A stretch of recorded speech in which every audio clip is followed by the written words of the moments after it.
Hey guys, tonight we're talking about a drug that was supposed to end suffering but instead created the deadliest pharmaceutical disaster in American history.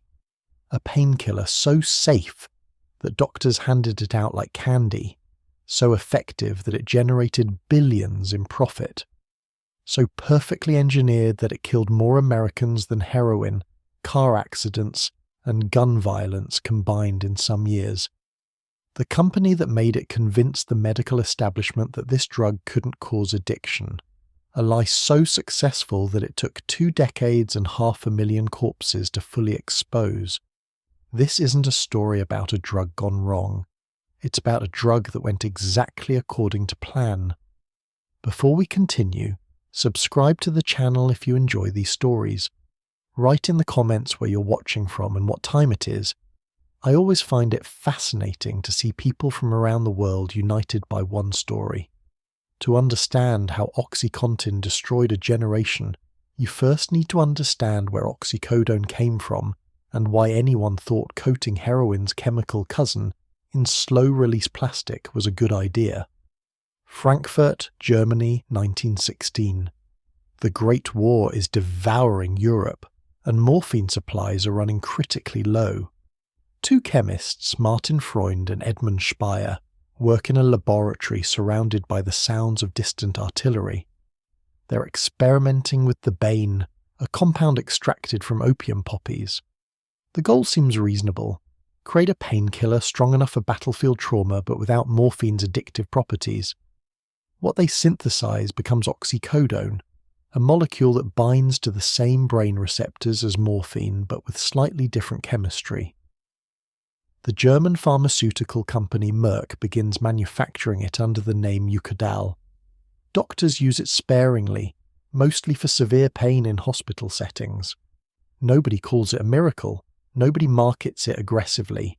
It remains a controlled substance, recognized for what it actually is, a powerful opioid with significant abuse potential. Fast forward nearly 7 decades. The year is 1984. And 3 brothers from Brooklyn have built a peculiar empire. Raymond, Mortimer, and Arthur Sackler started as the sons of Jewish immigrants who ran a grocery store in Flatbush. All 3 became psychiatrists, but Arthur saw a different path to wealth. In the 1950s, he revolutionized pharmaceutical marketing while working for a small ad agency. His innovation was simple and sinister: target doctors directly, use data to identify high prescribers, create scientific-looking materials that blur the line between education and advertising, fund research that supports your product. Arthur applied these techniques to market Valium for Roche, turning it into the first billion-dollar drug. The Sacklers used their profits to buy a small company called Purdue Frederick in 1952. Arthur died in 1987. But his marketing playbook became the family Bible. By 1990, Purdue Pharma faced a crisis. Their main product, MS-Contin, a time-release morphine tablet, was losing patent protection. Generic competitors were circling. The company needed a replacement blockbuster, something they could patent and protect. Executives looked at oxycodone, that old German compound from World War I. It was twice as potent as morphine, well studied, and critically, there were no extended release formulations on the market. The chemistry team got to work on a delivery system. Coat oxycodone in a matrix that would release the drug slowly over 12 hours instead of all at once. They called the formulation OxyContin, a name that sounded reassuringly pharmaceutical. On paper, the concept made sense. Steady drug levels meant consistent pain relief without peaks and valleys. The problem was proving it worked safely. Clinical trials are expensive and time-consuming, especially for a Schedule II controlled substance. Purdue needed data showing OxyContin was effective for chronic pain, and more importantly, data suggesting it had lower abuse potential than immediate-release opioids. This is where the story takes its first genuinely dark turn. The company commissioned a study, but the design was questionable from the start. They tested OxyContin on patients with chronic pain who were already taking opioids, people with established tolerance. These weren't opioid-naive patients who might experience euphoria from their first dose. The study was also open-label, meaning participants knew they were getting the active drug, eliminating any placebo control. Duration was limited. Sample size was modest.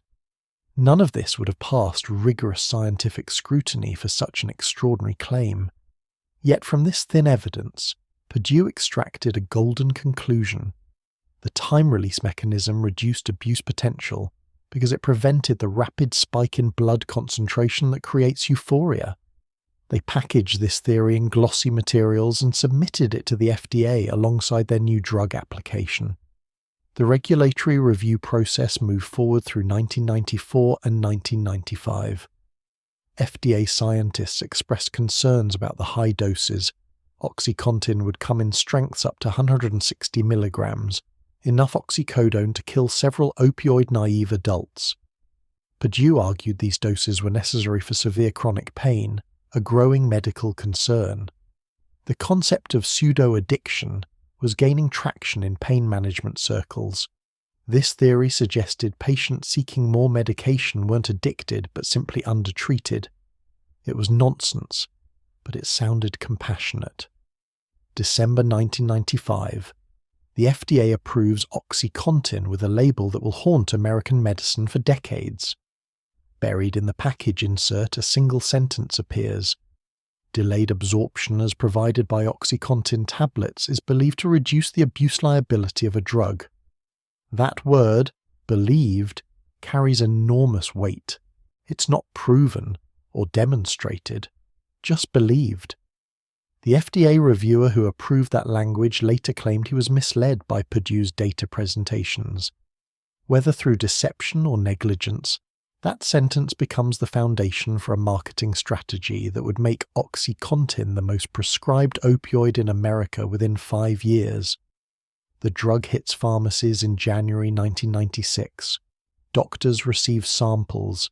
Sales representatives fan out across the country, with a message crafted in the Sackler tradition. This is different. This is safer. This won't create addicts. The Sacklers themselves remain largely invisible during this launch phase. Richard Sackler, son of Raymond, serves as senior vice president and later president of Purdue. Internal emails later revealed in lawsuits show his direct involvement in marketing strategy. He writes to executives about hammering on the sales message. He discusses targeting high-prescribing doctors. He reviews sales data personally. The family structure is complex, multiple branches, trusts and holding companies, but the Sacklers maintain tight control through board positions and ownership stakes. They're not passive investors collecting dividends. They're operators making strategic decisions, and in 1996, their strategy focuses on a single objective: make OxyContin the dominant pain medication in America. Initial prescriptions trickle in slowly. Oncologists use it for cancer patients, exactly the population where strong opioids are medically appropriate. Terminal illness justifies aggressive pain management. But that market is limited. Cancer patients die, and there are only so many of them. Purdue's financial projections require a much larger patient population. They need chronic pain patients, back injuries, arthritis, fibromyalgia, migraines. These are conditions that persist for years or decades, meaning patients refill prescriptions monthly, creating steady revenue streams. These patients number in the millions, and most have never taken opioids long term. This is where Arthur Sackler's marketing playbook comes into play with devastating effectiveness. Purdue assembles a sales force unlike anything the pharmaceutical industry has seen. By 2000, over 600 sales representatives carry OxyContin samples and promotional materials. Their compensation structure ties bonuses directly to prescription volume in their territories. High-performing reps can double or triple their base salary. The company divides America into sales regions and tracks prescriptions with sophisticated data systems. They know which doctors prescribe opioids frequently and which remain hesitant. They identify opinion leaders in pain management and recruit them as paid speakers. These doctors travel to conferences and seminars, giving presentations that promote aggressive opioid prescribing while collecting thousands in speaking fees. Purdue pays for the whole thing: travel, honorariums, luxurious venues.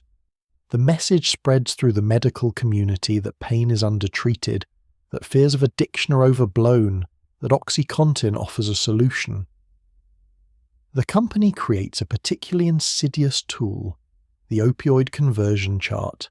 Sales reps carry laminated cards showing doctors how to switch patients from other pain medications to OxyContin. A patient taking Vicodin for back pain? The chart shows the equivalent OxyContin dose. Someone on immediate-release oxycodone? Here's how to convert them to the extended-release formula. The math appears scientific, but it's actually a sales tactic designed to move patients onto a more expensive, longer-acting drug that generates better profit margins. Doctors trust these charts because they come from what appears to be an educational source. Nobody mentions that Purdue's revenue depends on these conversions happening thousands of times daily. Then there's the merchandise. Purdue produces OxyContin-branded swag with the enthusiasm of a tech startup. Fishing hats, plush toys, coffee mugs, notepads, pens. They distribute compact discs with swing music titled "Get in the Swing with OxyContin." They sponsor continuing medical education courses where doctors earn required credits, while listening to Purdue-funded speakers promote opioid prescribing. They hold conferences at beach resorts and ski lodges. The atmosphere is celebratory, collegial. Nobody's talking about addiction or overdose deaths yet. Those consequences are still gathering like a storm just over the horizon. Revenue numbers tell the story of this initial success. In 1996, OxyContin generates $45 million in sales. Respectable for a new drug, but nothing extraordinary. By 1997, that number hits $86 million. The curve is bending upward. In 1998, sales reach $173 million. The growth is exponential now. By 2000, OxyContin produces $1.1 billion in annual revenue. In just 4 years, it becomes Purdue's biggest product by an enormous margin. The Sacklers are extracting hundreds of millions in profits. Richard Sackler sends an internal email celebrating the achievement. But in emergency rooms across rural America, doctors are starting to see something strange. Overdoses from illegal prescription medication, prescribed by legitimate physicians, filled at licensed pharmacies. The patients aren't stereotypical drug addicts. They're coal miners and waitresses and construction workers. They're following their doctor's orders, and they're dying. The sales force Purdue built wasn't just large, it was precisely engineered for maximum penetration into American medicine. Each representative received extensive training at company headquarters, but this wasn't education about pharmacology or pain management. They learned influence techniques, how to identify a doctor's prescribing patterns, how to overcome objections about addiction risk, how to position OxyContin as the solution to every chronic pain problem. The company provided detailed profiles of physicians in each territory, complete with prescription histories purchased from data brokers. Reps knew exactly how many pain medications each doctor prescribed monthly, which patients received them, and which competing drugs dominated their practice. This level of surveillance would make intelligence agencies jealous. Purdue divided doctors into prescriber categories based on volume. Low prescribers received occasional visits. Moderate prescribers got monthly attention. High prescribers, doctors writing hundreds of opioid scripts yearly, became VIP targets. Sales reps visited these physicians weekly, sometimes multiple times per week. They brought lunch for entire office staffs. They handed out samples that doctors could give to patients, creating an initial supply that bypassed insurance approval processes and got people started on the drug immediately. Once a patient experienced OxyContin's effects, continuing the prescription became much easier. The first month was free, essentially. After that, the patient needed refills, and insurance companies would pay. The bonus structure created perverse incentives. A sales rep whose territory showed a 10% increase in OxyContin prescriptions might earn an additional $10,000 that quarter. A 20% increase could mean $25,000 extra. The top performers took home bonuses exceeding their six-figure base salaries. Purdue published internal rankings, fostering competition among reps. District managers pushed their teams relentlessly. Regional directors tracked progress on spreadsheets color-coded to show which areas were meeting targets and which were lagging. The company treated prescription rates like sales quotas for widgets, because that's exactly what they were. Each prescription represented revenue, and revenue meant profits flowing back to the Sacklers. Geographic targeting revealed Purdue's strategy with brutal clarity. The company focused intensely on regions with high rates of workplace injuries and manual labor. Appalachia, rural Maine, industrial Ohio, lumber country in the Pacific Northwest. These areas had populations of working-class people with legitimate pain from physically demanding jobs. They also had limited access to alternative treatments like physical therapy or pain specialists. A coal miner with a herniated disc in West Virginia couldn't take 6 weeks off for intensive rehabilitation. He needed to keep working. OxyContin offered a seductive promise. Take a pill twice daily and keep functioning. Sales representatives emphasized this practical benefit to primary care doctors who treated these populations. The medical community was primed for Purdue's message by decades of changing attitudes toward pain. Throughout the 1980s and 1990s, pain management advocates had pushed for more aggressive treatment, arguing that doctors undertreated suffering due to irrational fears about addiction. Organizations like the American Pain Society promoted the idea that pain should be treated as the fifth vital sign, assessed at every medical visit alongside temperature, pulse, respiration, and blood pressure. This well-intentioned movement sought to help patients, but it created an opening for pharmaceutical companies to exploit. Purdue recognized this and inserted itself into the pain advocacy world through strategic funding and partnerships. The company bankrolled organizations promoting opioid-friendly policies. They funded continuing medical education courses where doctors learned that addiction risk in pain patients was minimal, a claim based on a misinterpreted 1980 letter to the New England Journal of Medicine. This letter, written by Dr.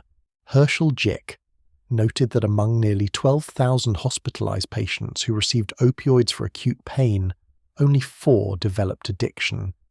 It was a single paragraph, not a peer-reviewed study. The patients were hospitalized and monitored, given opioids for short periods under controlled conditions. Extrapolating this to chronic outpatient prescribing was absurd. Yet Purdue's marketing materials cited it repeatedly, and the figure less than 1% became gospel in pain management circles.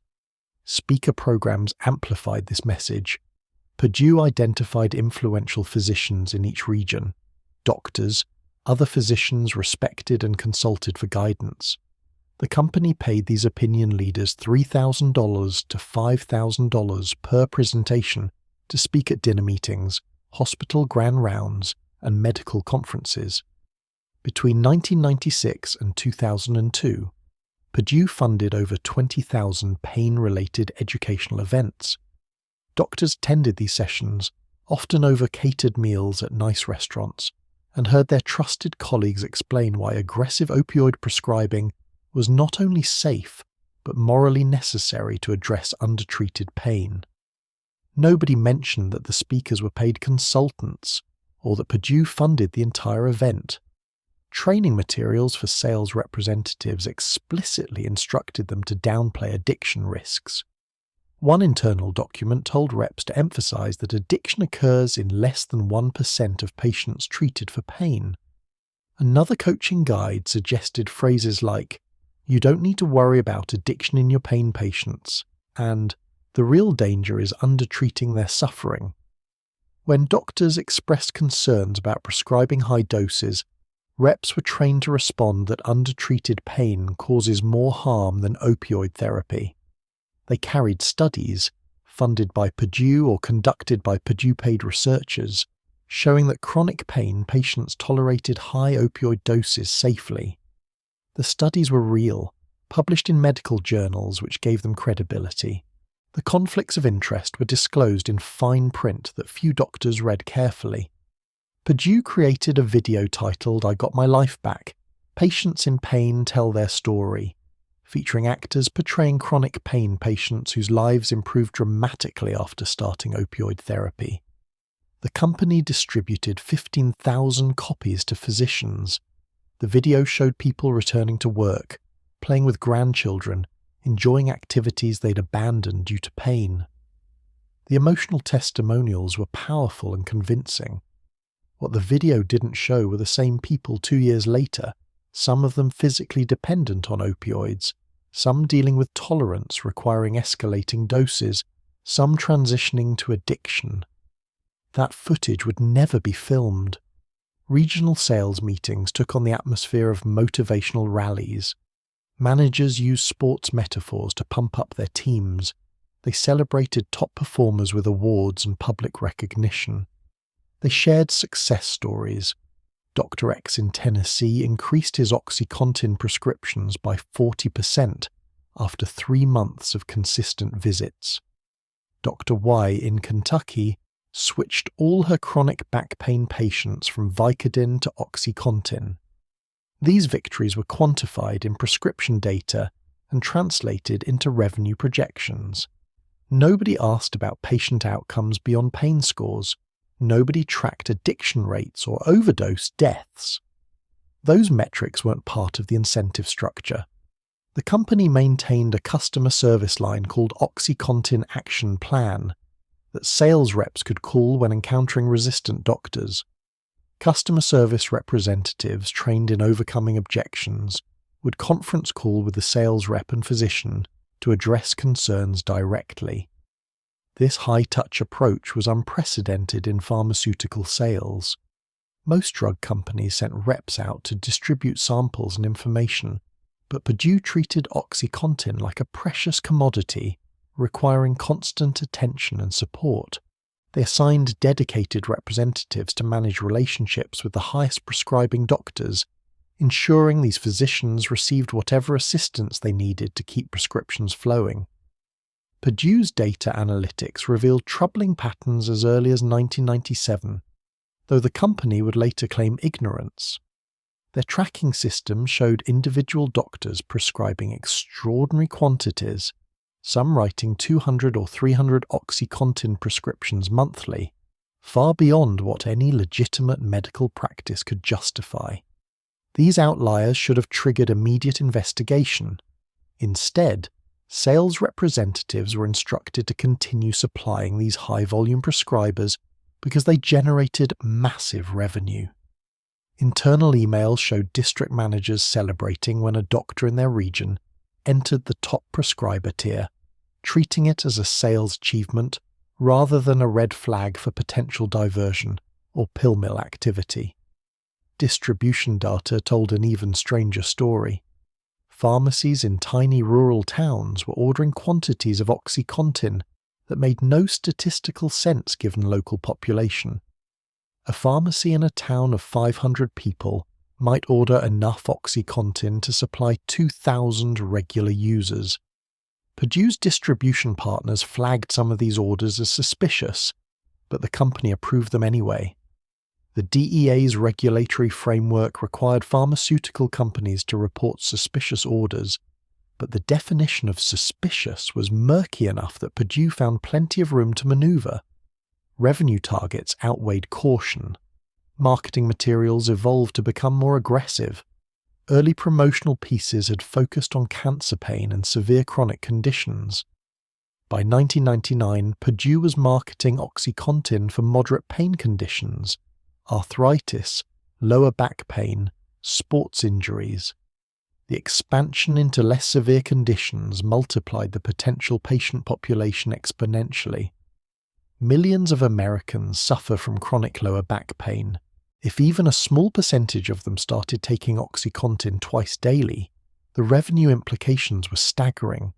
Sales representatives pushed this expanded indication enthusiastically, armed with charts showing how OxyContin could replace milder opioids and NSAIDs for routine pain management. Pharmaceutical conferences became Purdue showcases. The company rented enormous booths at medical conventions, staffed them with attractive representatives, and gave away branded merchandise alongside scientific materials. They sponsored cocktail receptions and dinner events at major pain management conferences. Doctors who attended these events, particularly younger physicians building their careers, received implicit messages about industry norms. Everyone seemed comfortable with aggressive opioid prescribing. Concerns about addiction were dismissed as outdated thinking. The medical establishment appeared to endorse this approach. What these doctors didn't see was the coordination behind the scenes. Purdue funding the conferences, paying the speakers, and setting the agenda. The company also targeted specific medical specialties beyond primary care. They pursued dentists who prescribed opioids for post-extraction pain. They courted orthopedic surgeons who managed trauma and sports injuries. They reached out to physiatrists specializing in rehabilitation medicine. Each specialty received tailored marketing emphasizing how OxyContin solved their specific patient population's needs. Dentists heard about managing wisdom tooth extraction pain. Orthopedists learned about post-surgical pain control. The versatility was the selling point. OxyContin worked for everything, or so Purdue claimed. By 2001, OxyContin prescriptions exceeded 6 million annually.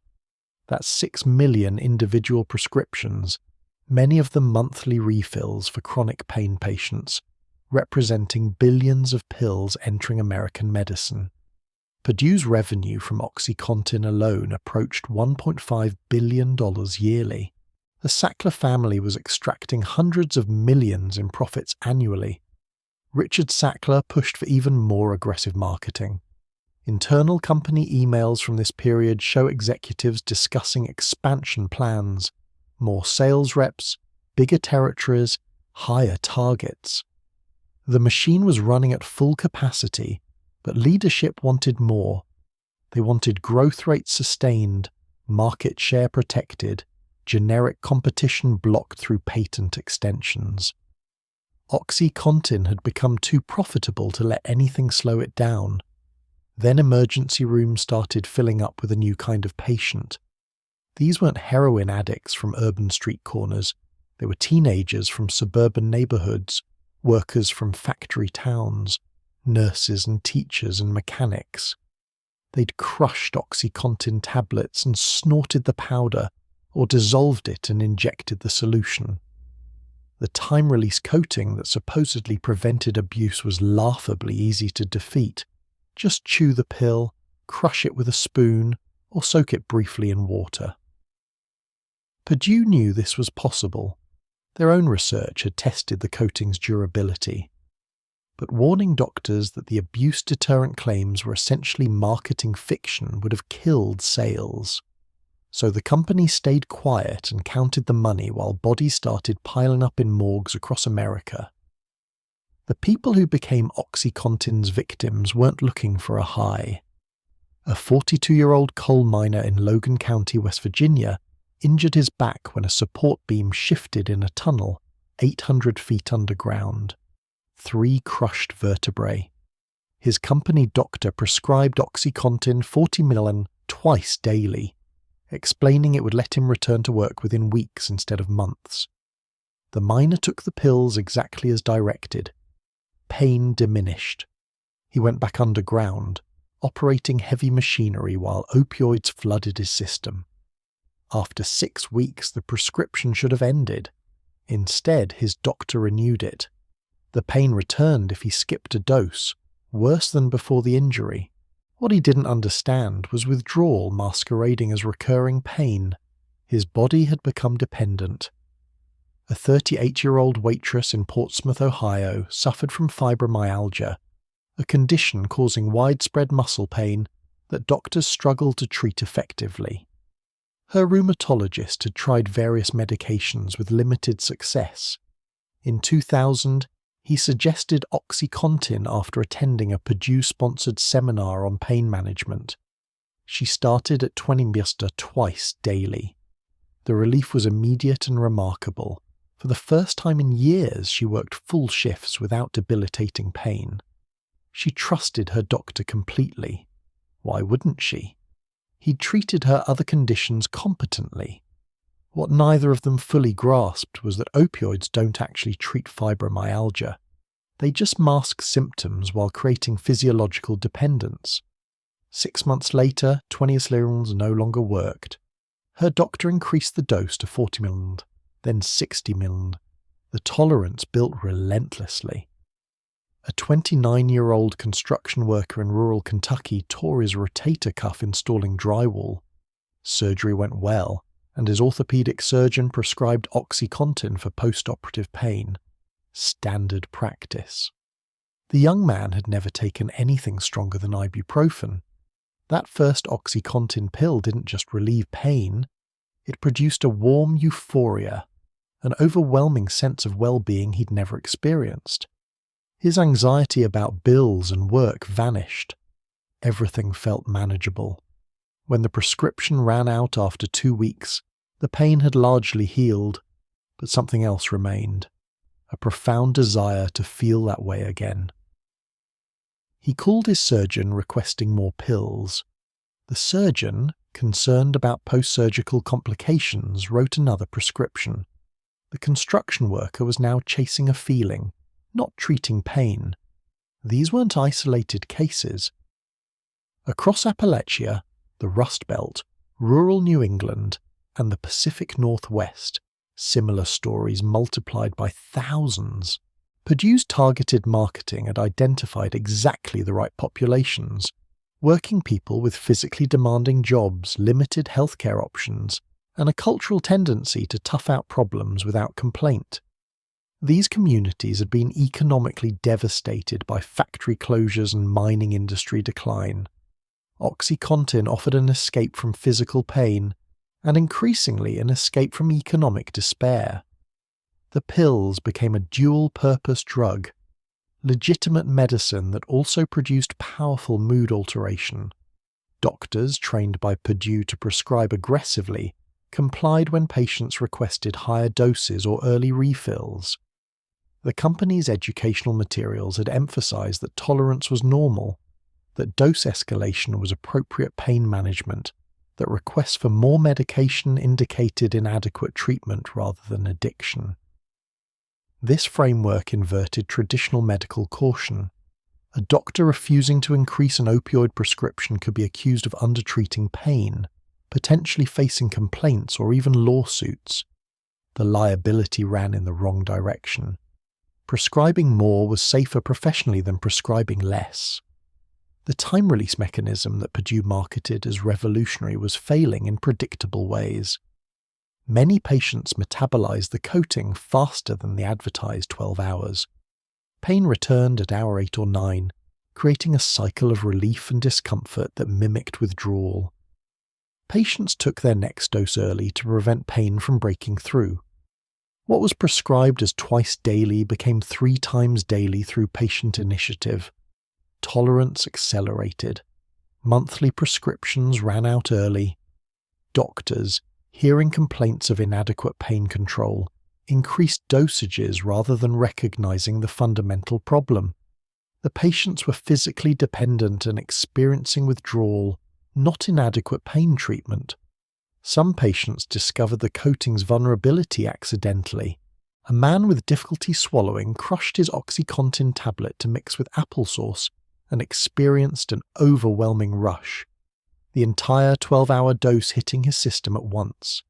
A teenager whose mother left her prescription accessible chewed a tablet out of curiosity. The euphoria was immediate and intense, comparable to heroin but obtained legally from a pharmacy. Word spread through social networks, schools, workplaces. Crushing OxyContin defeated the time-release mechanism completely, delivering a massive opioid dose that produced profound intoxication. The pills became currency. A single 80 ml OxyContin could be crushed and divided into 4 portions, each producing a powerful high. Street value quickly exceeded $1 per milligram. An 80 milligram pill worth $80 versus $6 at the pharmacy with insurance. Emergency rooms in rural areas began seeing overdoses unlike anything in their experience.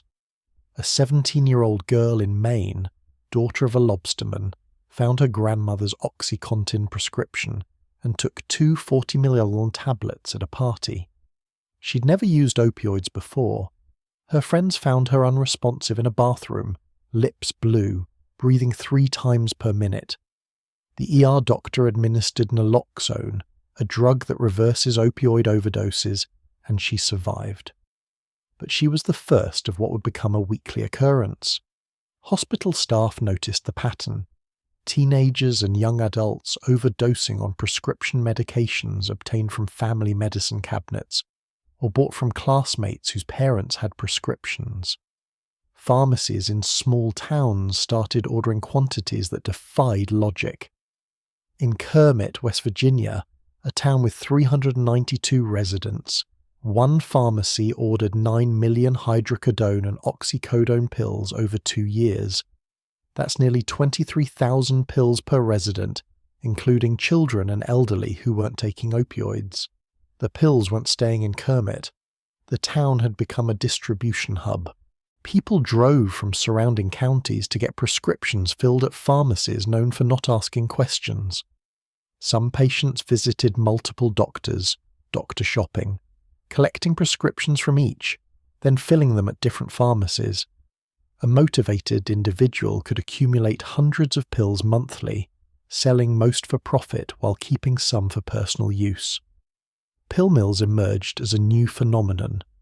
Clinics opened in strip malls where doctors would see 50 patients daily, spending 3 minutes with each, writing OxyContin prescriptions for cash payments. No insurance accepted. The examination was cursory or non-existent. Patients complained of back pain or headaches, received a prescription for 120 tablets of OxyContin 80 ml, and paid $200. The pills would sell on the street for $9,600. Even after keeping some for personal use, the profit margin was enormous. Lines formed outside these clinics before dawn. Cars with license plates from neighbouring states filled parking lots. Local law enforcement noticed but faced legal ambiguity. These were licensed doctors writing legitimate prescriptions. What law was being broken? Families imploded under the pressure. A 60-year-old woman receiving OxyContin for arthritis kept her pills in a bathroom cabinet. Her grandson, 19 years old and unemployed, stole them systematically, replacing full bottles with empty ones. She assumed she was taking her medication but received nothing while the grandson sold the pills. Her arthritis pain worsened, leading her doctor to increase the prescription, providing more pills for the grandson to steal. When she finally discovered the theft, the grandson was physically dependent on opioids, taking 20 pills daily just to avoid withdrawal. The family faced an impossible choice: report him to police or watch him deteriorate. A single mother in Ohio, prescribed OxyContin after a car accident, found herself unable to function without the medication 3 months after her injuries healed. She'd used up her prescription early every month. Her doctor refused to prescribe more, recognizing addiction. She turned to the street, buying pills from dealers at inflated prices. Her paycheck disappeared into opioids. Rent went unpaid. She sold her television, her laptop, her jewelry. When those resources depleted, she sold the pills she managed to obtain. keeping just enough for herself. She'd become both user and dealer, trapped in an economic cycle that mimicked addiction's physiological trap. Children entered foster care at unprecedented rates as parents lost custody due to opioid addiction. In some West Virginia counties, the foster system became overwhelmed, placing kids with relatives who were themselves struggling. A woman in her 60s took custody of 4 grandchildren after their parents. Her daughter and son-in-law both became addicted to OxyContin following work injuries. The grandmother had raised her own children decades earlier and now started over with toddlers while working part-time at a grocery store. She blamed the doctors, she blamed Purdue, but mostly she blamed herself for not recognizing the signs earlier. Addiction didn't discriminate by age or background, but it exploited existing vulnerabilities ruthlessly. A nurse in Pennsylvania, injured lifting a patient, began taking OxyContin prescribed by her physician. She had direct access to medication through her hospital work. When her prescription ended, she started diverting pills meant for patients, replacing them with placebos, or signing out medication under false patient names. She functioned this way for 8 months before a co-worker noticed discrepancies. The nurse lost her license, faced criminal charges, and entered treatment. Her life inverted completely within a year of taking that first legitimately prescribed pill. The physiological mechanism of dependence operated identically across all these cases. Opioids bind to receptors in the brain and spinal cord, blocking pain signals but also triggering dopamine release in reward pathways. The brain adapts to constant opioid presence by reducing its own natural opioid production and decreasing receptor sensitivity. This is tolerance. The same dose produces less effect over time. When opioids are removed, the adapted brain can't function normally. Withdrawal symptoms emerge: muscle aches, anxiety, insomnia, nausea, sweating. These symptoms are profoundly unpleasant, but not typically life-threatening. However, they're unpleasant enough that avoiding them becomes a powerful motivator. Taking more opioids makes withdrawal vanish instantly. This reinforcement cycle is addiction's engine. Purdue's marketing had convinced doctors that true pain patients wouldn't become addicted, that addiction only occurred in people with pre-existing substance abuse problems or psychological issues. This was fantasy. Physiological dependence develops in anyone taking opioids regularly for more than a few weeks. Whether it progresses to addiction, characterized by compulsive use despite harm, depends on multiple factors, but the initial dependence is universal and predictable. By denying this reality, Purdue's educational materials set up thousands of doctors to misinterpret their patients' escalating needs as undertreated pain rather than developing addiction. Some patients recognized their dependence and tried to quit. Withdrawal was brutal. A man in his 30s, who'd been taking OxyContin for 2 years following a motorcycle accident, decided to stop cold turkey. The first day brought intense anxiety and restlessness. The second day added muscle cramps and sweating. By day 3, he was vomiting, unable to sleep, with pain radiating through his entire body. On day 4, he took OxyContin again, and within 20 minutes, every symptom vanished. He tried to quit 3 more times over 6 months, never making it past 5 days.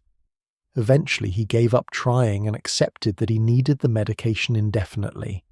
His doctor, unaware of the quit attempts, saw a stable patient managing chronic pain successfully. Geographic patterns revealed Purdue's impact with stark clarity.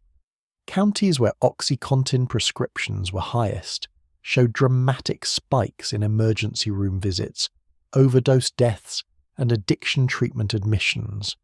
These weren't random correlations. The drug's availability predicted the damage it caused. In Lee County, Virginia, OxyContin prescriptions per capita were 3 times the national average. overdose deaths increased 300% between 1999 and 2003. The medical examiner testified at a public hearing that he'd performed more autopsies for OxyContin-related deaths than for all other drugs combined, including alcohol and illegal substances. People who'd never considered illegal drug use found themselves doing things they'd never imagined. A 50-year-old accountant physically dependent on OxyContin after treatment for kidney stones wrote fake prescriptions using a deceased doctor's DEA number. A youth pastor traded church equipment for pills. A schoolteacher drove to Florida to visit a pill mill, a 6-hour trip she made monthly for a year. These weren't criminals in any traditional sense. They were ordinary people whose brain chemistry had been hijacked by a drug their doctors prescribed as safe and appropriate. The cognitive dissonance was crushing. How could following medical advice lead to this? The answer was that the medical advice had been corrupted by pharmaceutical marketing masquerading as science. By 2003, OxyContin had been on the market for 7 years. Hundreds of thousands of Americans were physically dependent on it. Tens of thousands were addicted, meaning they'd crossed from physical dependence into compulsive, destructive use. And thousands were dead. Overdoses from taking too much, from combining OxyContin with alcohol or other drugs, from crushing pills and injecting them in ways that caused immediate respiratory arrest. The death toll was accelerating. In Appalachia, OxyContin had become known as hillbilly heroin, a darkly accurate nickname that captured how a prescription drug had become a street narcotic. Emergency responders carried naloxone routinely. Paramedics could distinguish an OxyContin overdose from other medical emergencies by the characteristic pinpoint pupils and shallow breathing. They'd arrive at scenes where family members stood over unconscious loved ones, empty prescription bottles on the table, everyone confused about how taking medicine as prescribed had led to this. The first official warning came from an unlikely source, the medical examiner in rural southwestern Virginia. Dr. David Oxley had been performing autopsies in this coal mining region for 15 years, documenting deaths from black lung disease, mining accidents, and the occasional methamphetamine overdose. In 2000, he started seeing something different on his examination table. Young people, 20s, 30s, 40s, dying in their homes with no obvious trauma or disease. Toxicology reports showed massive levels of oxycodone. At first, he assumed these were suicides or accidental overdoses from mixing medications. Then the pattern became impossible to ignore. Every week brought another body. By 2001, OxyContin-related deaths outnumbered all other drug fatalities in his jurisdiction combined. He testified at a county commission meeting presenting photographs and data. Local newspapers covered the story. Purdue's response was immediate. Their public relations team issued statements emphasizing that abuse was the problem, not the medication itself. Maine's Attorney General Stephen Rowe sent a formal letter to Purdue Pharma in August 2001, requesting they stop aggressive marketing of OxyContin in his state. Maine was experiencing a surge in pharmacy robberies, all targeting OxyContin specifically. Emergency room visits for opioid overdoses had tripled in 3 years. Rowe's letter cited specific concerns about Purdue's sales practices and asked the company to voluntarily restrict promotion to oncologists and pain specialists rather than general practitioners. Purdue's legal team responded with a polite dismissal, stating that limiting access to pain medication would harm legitimate patients and that the company couldn't control how people misused their product after lawful prescription. The marketing continued unchanged. Sales representatives in Maine received no special instructions to reduce their activity. The Drug Enforcement Administration's field officers began compiling disturbing reports. An internal DEA memo from 2001, later obtained through Freedom of Information requests, documented unusual patterns in OxyContin distribution. Pharmacies in specific regions were ordering quantities vastly disproportionate to population. Individual doctors were writing hundreds of prescriptions monthly for the higher strength tablets. The DEA's Diversion Control Division, responsible for preventing prescription drug abuse, started investigating but faced immediate obstacles. Purdue maintained that these high-prescribing doctors were simply treating more pain patients, that their prescribing patterns reflected legitimate medical practice. Without proof of intentional diversion, the DA struggled to build cases.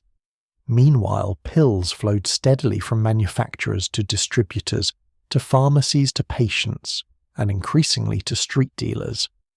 Purdue's own internal data captured the scope of abuse far earlier than the company later admitted.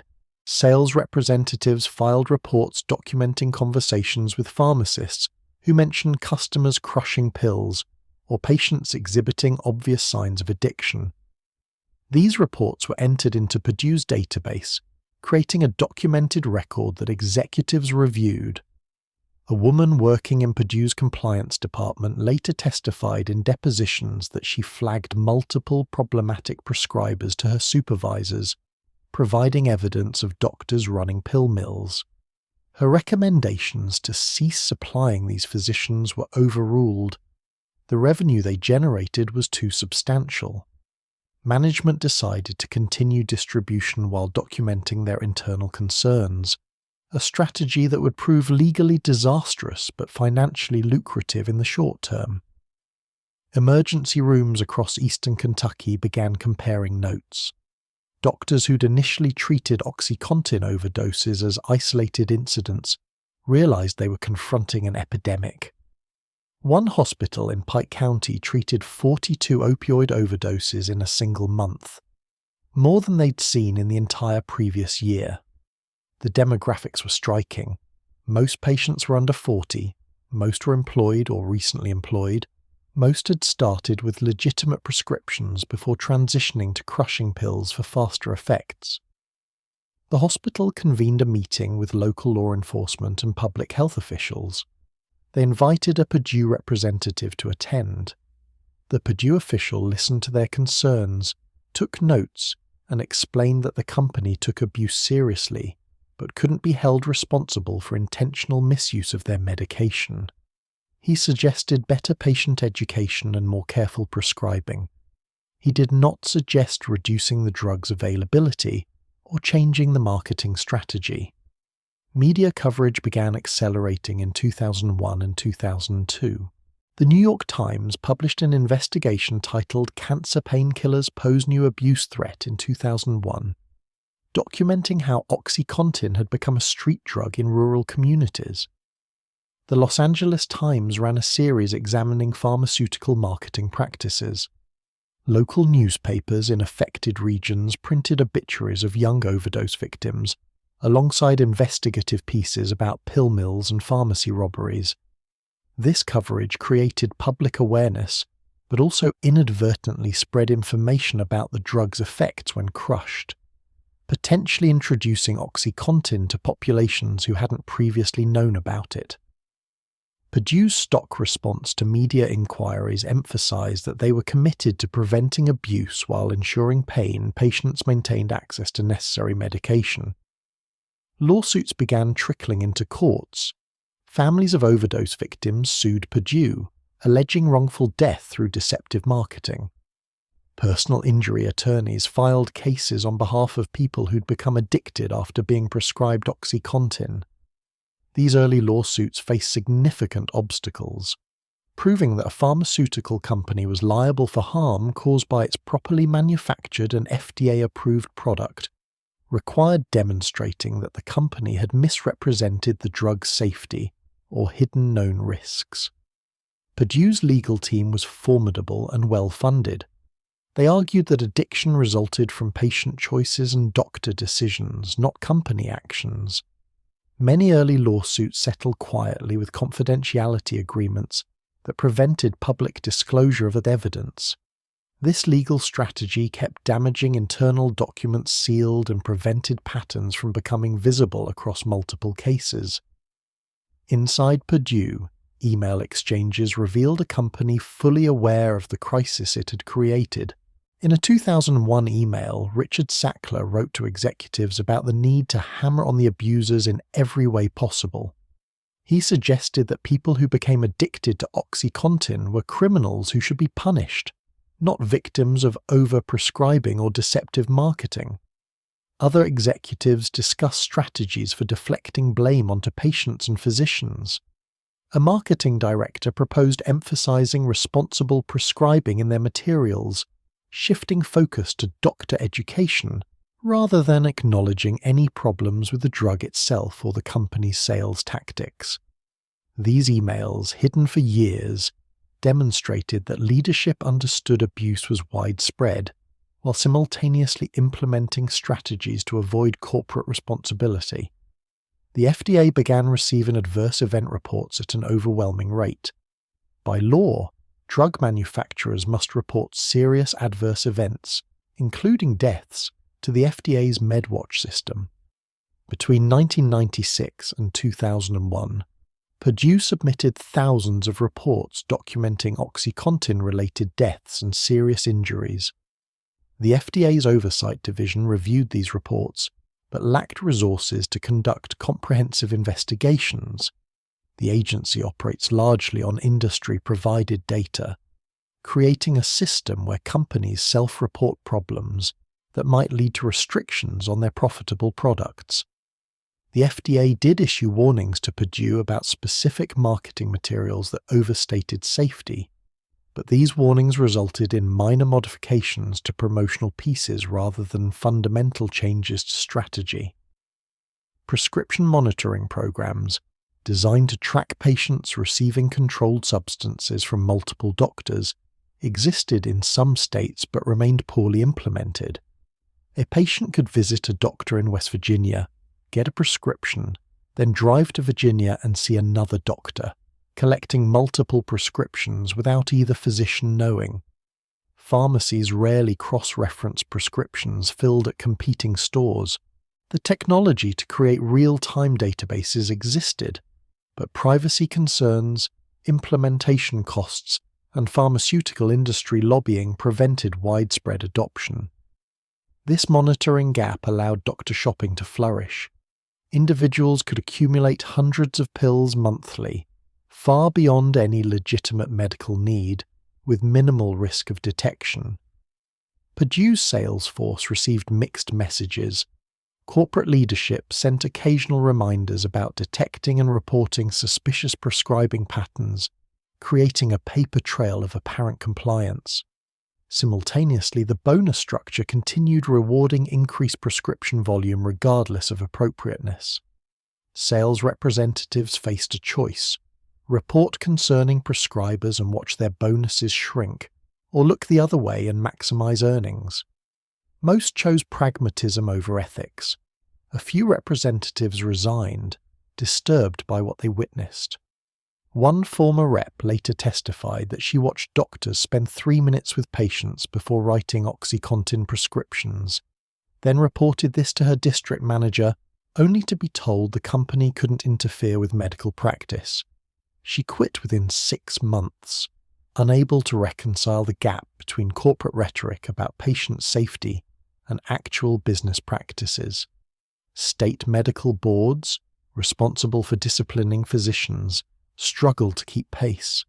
Investigating a doctor required substantial resources, reviewing patient records, interviewing patients, consulting expert witnesses. Many state boards were understaffed and underfunded, processing complaints slowly. A doctor could operate a blatant pill mill for years before facing board action. Even when boards did act, penalties were often inadequate. Temporary license suspensions or fines that were manageable compared to the profits from prescription volume. A physician in Florida wrote 1,700 OxyContin prescriptions in 1 year, earning an estimated $500,000 in cash. When the medical board finally suspended his license, he'd already accumulated enough wealth to retire. The suspension was meaningless. Purdue implemented a reformulation strategy in response to growing concerns, but the changes were cosmetic. They added warnings to package inserts about abuse potential when crushed. They created a medication guide for patients. They modified some marketing materials to include more balanced information about risks. None of these actions addressed the fundamental problem. OxyContin was being prescribed far too broadly to populations at high risk for addiction, in doses that accelerated tolerance and dependence. The reformulation didn't change the drug's chemical properties or addictiveness. It was public relations management disguised as safety enhancement. Data from addiction treatment centers revealed the trajectory. In 1996, almost no patients entering treatment listed prescription opioids as their primary drug. By 2003, prescription opioids accounted for nearly 30% of admissions to some facilities, with OxyContin mentioned most frequently. Treatment providers reported that prescription opioid patients often had no history of illegal drug use and were shocked to find themselves in rehab. Many were employed professionals who'd become addicted following medical treatment. The stigma of addiction kept many people from seeking help, and treatment capacity was insufficient to meet demand. Waitlists for publicly funded treatment programs stretched to months. Private treatment facilities cost tens of thousands of dollars. People who recognized they needed help often couldn't access it, creating a desperate population caught between addiction and recovery. The economics of addiction drove predictable crime patterns. OxyContin's street value made it worth stealing. Pharmacy robberies increased 400% in some regions between 1999 and 2003. Thieves weren't after cash registers. They went straight for the pharmacy safe. Home burglaries targeted medicine cabinets. Cars were broken into for prescription bottles visible in cup holders. Some robberies turned violent when pharmacists resisted. An elderly pharmacist in Florida was beaten during a robbery focused solely on obtaining OxyContin. The criminals weren't traditional drug dealers, but addicted individuals desperate to avoid withdrawal or to get pills they could sell to fund their own supply. Communities held town halls and public forums, inviting Purdue representatives to address concerns. The company sent public affairs specialists who expressed sympathy, acknowledged the opioid crisis was real, and consistently maintained that the problem was abuse and diversion of a valuable medication rather than overprescribing or deceptive marketing. These representatives emphasized Purdue's abuse deterrent initiatives and responsible marketing programs. They never admitted corporate culpability. They never suggested reducing OxyContin's availability might save lives. They treated the epidemic as a law enforcement problem requiring better detection of bad actors, rather than a public health disaster the company had created through systematic manipulation of medical practice. By 2003, the warning signs weren't signs anymore. They were alarms blaring. Counties in Appalachia had overdose death rates exceeding 50 per 100,000 population annually, comparable to war zones. An entire generation was being lost. Foster care systems were overwhelmed. Emergency rooms were treating the same overdose patients repeatedly, reviving them with naloxone only to have them return weeks later. Yet OxyContin prescriptions continued increasing. Purdue's revenue continued growing. The Sackler family continued extracting hundreds of millions in profits annually. The machine didn't slow. It couldn't slow. Too much money was at stake, and the people dying were poor, rural, and voiceless. They didn't have political power or media access. They died in trailer parks and small towns that nobody paid attention to. Until, gradually, the death toll became too large to ignore, and federal authorities finally decided to investigate. The United States Attorney's Office for the Western District of Virginia opened an investigation into Purdue Pharma in 2002. Assistant U.S. Attorney John Brownlee, a 33-year-old prosecutor from a small town in the Shenandoah Valley, led the case. His jurisdiction included some of the hardest-hit counties in America. places where OxyContin had devastated entire communities. Brownlee wasn't a high-profile prosecutor looking for a career-making case. He was a local who'd watched his region deteriorate. He assembled a team and began subpoenaing Purdue's internal documents. What they found went far beyond aggressive marketing. The evidence revealed a company that functioned like a criminal organization, knowingly distributing a dangerous product while concealing its risks and actively targeting vulnerable populations for profit. Internal Purdue training materials from 1996 through 2001 instructed sales representatives to tell doctors that addiction occurred in less than 1% of pain patients. This figure derived from that misinterpreted 1980 letter, a single paragraph about hospitalized patients receiving short-term opioids under controlled conditions. Purdue's executives knew this data couldn't be extrapolated to chronic outpatient prescribing, but they built their entire marketing strategy around the claim. Training videos showed representatives practicing responses to doctors' addiction concerns, emphasizing the less than 1% statistic repeatedly. Sales managers tested representatives on this message during evaluations. Bonuses depended partly on how effectively reps communicated these talking points. The company had industrialized the spread of misinformation. Field reports from sales representatives documented doctors running operations that were obviously pill mills. One report described a physician in Kentucky seeing 60 patients daily, spending 3 minutes per visit, writing OxyContin prescriptions for cash. The sales rep noted lines of people waiting outside the clinic at dawn, many with out-of-state license plates. Rather than reporting this doctor to authorities, Purdue's district manager celebrated the high prescription volume and used this physician as a case study during sales meetings, encouraging other reps to cultivate similar high prescribing relationships. The doctor continued prescribing for another 2 years before state authorities finally shut down the practice.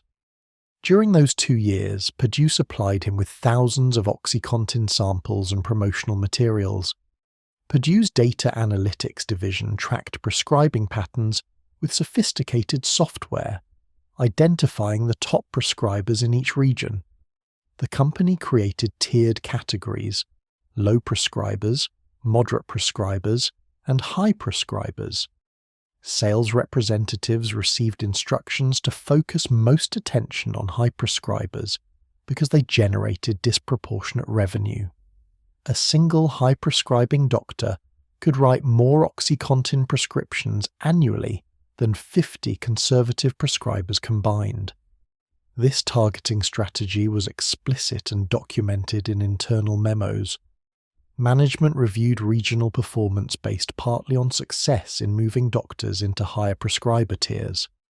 Quarterly reports tracked these metrics alongside revenue, creating clear incentives to increase prescription volume regardless of medical appropriateness.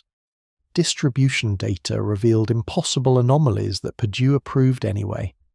A pharmacy in a West Virginia town of 392 people ordered 9 million hydrocodone and oxycodone pills in 2 years. That's 23,000 pills per resident, including children and elderly non-users. Another pharmacy in rural Florida ordered enough OxyContin monthly to supply every adult in the surrounding county with a daily dose. Purdue's distribution partners flagged these orders as suspicious, but the company authorized shipments. Federal law required pharmaceutical manufacturers to report suspicious orders to the DEA, but suspicious lacked a precise definition, creating a loophole Purdue exploited systematically. They documented internal reviews of questionable orders, then approved them anyway, creating a paper trail suggesting oversight while ensuring revenue wasn't disrupted. The company's speaker program became a sophisticated bribery operation disguised as medical education.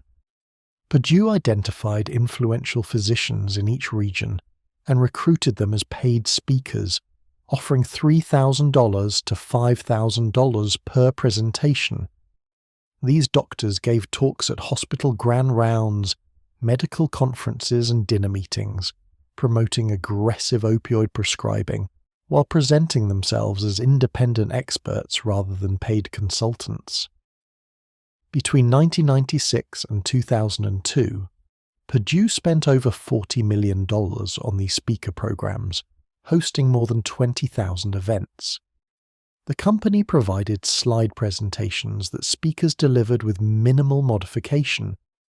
These slides contained the less than 1% addiction claim, charts showing that pain was undertreated in America, and testimonials from patients whose lives improved with OxyContin.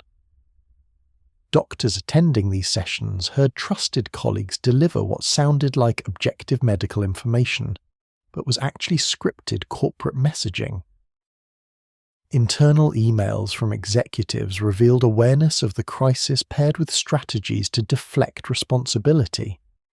In 2001, Richard Sackler wrote to senior management about creating a campaign to blame addicted patients, suggesting they were criminals responsible for their own problems.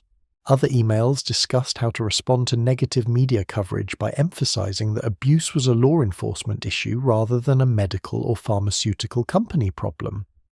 Marketing directors developed talking points for sales representatives to use when doctors express concerns, redirect focus to undertreated pain, emphasize that true pain patients don't become addicted, suggest that doctor reluctance to prescribe adequately harm suffering patients. These weren't defensive reactions to unexpected criticism. They were proactive strategies developed while the company continued aggressive marketing. The investigation uncovered Purdue's relationship with pain advocacy organizations that appeared independent but were actually funded by the company. The American Pain Foundation, for example, received millions in Purdue donations while promoting guidelines that encouraged aggressive opioid prescribing. The foundation produced patient education materials describing opioid addiction risk as minimal and characterizing concerns about dependence as barriers to adequate pain treatment. These materials carried the foundation's branding, not Purdue's, creating the appearance of third-party validation for claims that originated with the company. Purdue also funded continuing medical education courses that doctors attended to earn required licensing credits. These courses, ostensibly educational, promoted opioid-friendly prescribing practices while downplaying addiction risks. Doctors paid nothing to attend. Purdue covered all costs and received credits that they needed professionally while absorbing pharmaceutical company propaganda.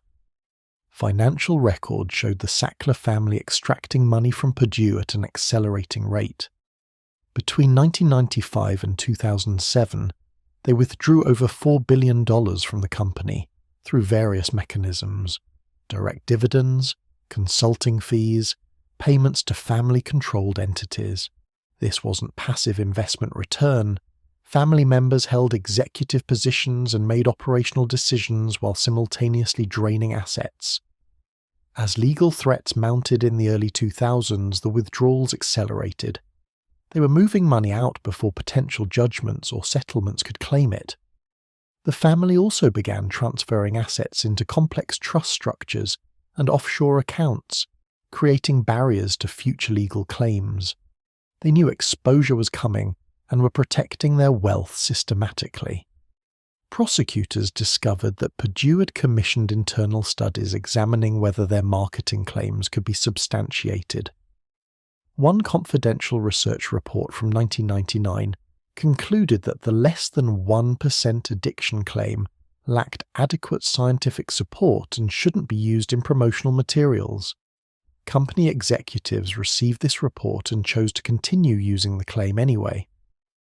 Another internal analysis examined whether the 12-hour duration claim was accurate across patient populations. The data showed significant variability. Many patients experienced pain breakthrough before 12 hours, necessitating more frequent dosing. Purdue had marketed the drug as twice daily, but their own research indicated 3 or 4 times daily was often necessary. This discrepancy meant patients were taking higher total daily doses than anticipated, accelerating tolerance and dependence. Management was briefed on these findings and decided not to modify the recommended dosing schedule because changing it would undermine marketing messages and potentially reduce the drug's competitive advantage. Witness testimony from former Purdue employees provided devastating evidence. A woman who worked in the company's compliance department testified that she identified multiple high-prescribing doctors who appeared to be running pill mills and recommended ceasing supply to these physicians. Her supervisor told her that sales considerations outweighed diversion concerns and that the company couldn't make medical practice determinations for doctors. She documented these conversations in internal emails, creating a record of management prioritizing revenue over patient safety. Another former sales representative testified that during training, managers explicitly told new hires to avoid discussing addiction risks with doctors unless directly asked, and to minimize concerns if the topic arose. The representative described feeling increasingly uncomfortable as he watched OxyContin destroy his sales territory, but his complaints to management were ignored or dismissed. The DEA's involvement intensified as evidence accumulated. Special agents conducted surveillance on pill mills, documenting patients arriving in groups, spending minutes inside, then emerging with prescriptions. Agents followed these patients to pharmacies where they filled prescriptions for hundreds of OxyContin tablets, then watched them sell pills in parking lots or make hand-to-hand transactions on street corners. The agents traced the prescription pads back to specific doctors whom Purdue sales representatives visited weekly. Subpoenaed records showed these doctors receiving samples, promotional materials, and invitations to Purdue-sponsored events, despite prescribing patterns that should have triggered red flags. The evidence demonstrated that Purdue knew which doctors were diverting, but continued supplying them because they generated substantial revenue. California provided a microcosm of Purdue's operations. One doctor in the Los Angeles area wrote over 1,700 OxyContin prescriptions in a single year, an average of nearly 7 daily, far exceeding any reasonable pain management practice. Purdue's regional sales manager identified this doctor as a top prescriber and arranged for him to attend company-sponsored conferences in resort locations. The doctor received recognition as a pain management leader. Meanwhile, the DEA was investigating him for running an illegal prescription operation. When agents finally raided his office, they found Purdue promotional materials, OxyContin samples, and records showing he'd written prescriptions for patients he'd never physically examined. Purdue's sales representative had visited this office every week for 3 years, bringing lunch and samples. The company later claimed they had no way of knowing the doctor's practice was illegitimate. Purdue's legal strategy relied on corporate structure to shield the Sackler family from personal liability. The company was privately held, meaning the Sacklers owned it directly, but they operated through a complex network of holding companies and trusts. Direct legal action against family members required piercing the corporate veil, proving that they'd personally engaged in illegal conduct rather than simply owning a company that broke laws. This distinction was legally significant but morally hollow. Richard Sackler served as president, attended strategy meetings, reviewed sales data, and approved marketing campaigns. Other family members held board positions and received detailed financial reports.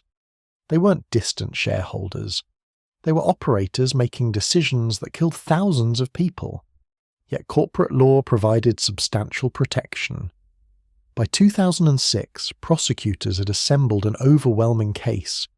They possessed internal documents showing Purdue executives knew their marketing was deceptive. They had testimony from former employees describing illegal practices.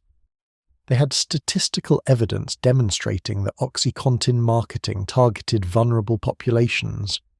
They had financial records showing the Sacklers extracted billions while people died.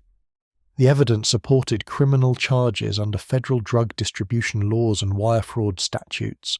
Brownlee's team prepared for trial, anticipating that convicting a pharmaceutical company would send shockwaves through the industry and potentially save lives by deterring similar conduct by other manufacturers.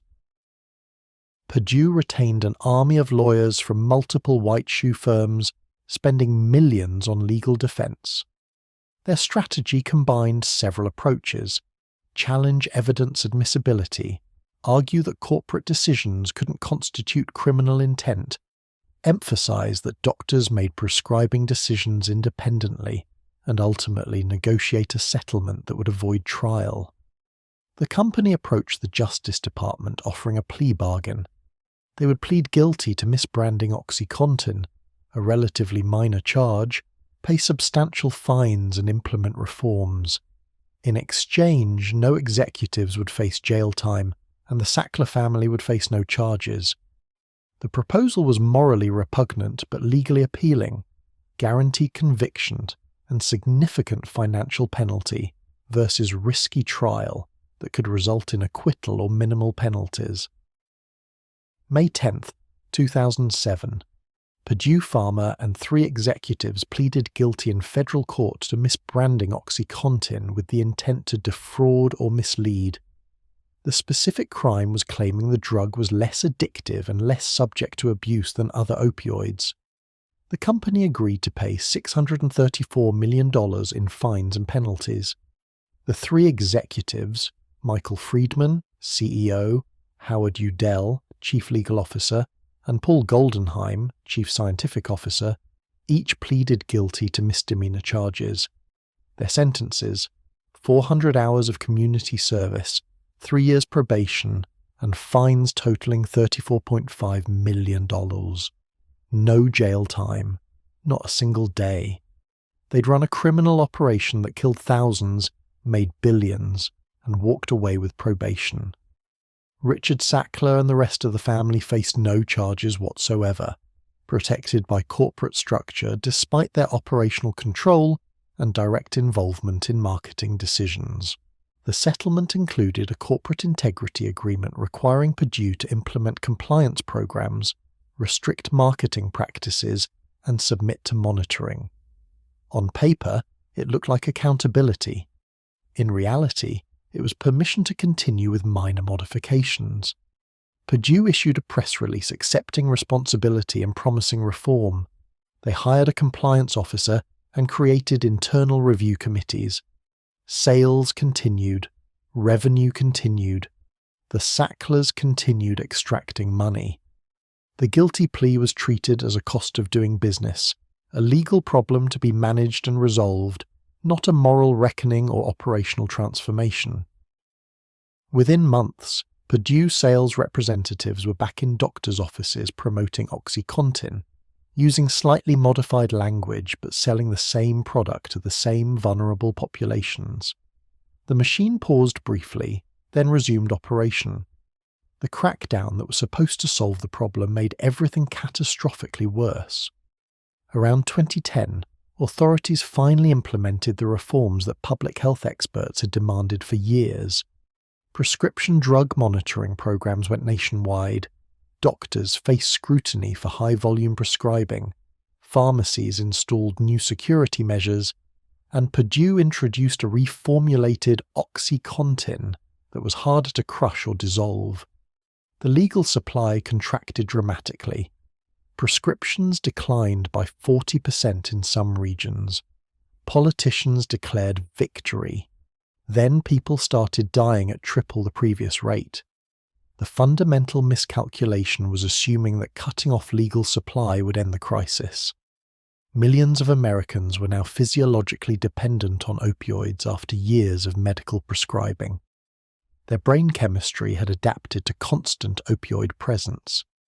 When prescriptions became unavailable, the dependence didn't vanish, it just lost its legal outlet. A construction worker who'd taken OxyContin daily for 5 years after a workplace injury couldn't simply stop because his doctor now refused to prescribe. His options narrowed to 2: endure unbearable withdrawal or find opioids elsewhere. The black market welcomed him.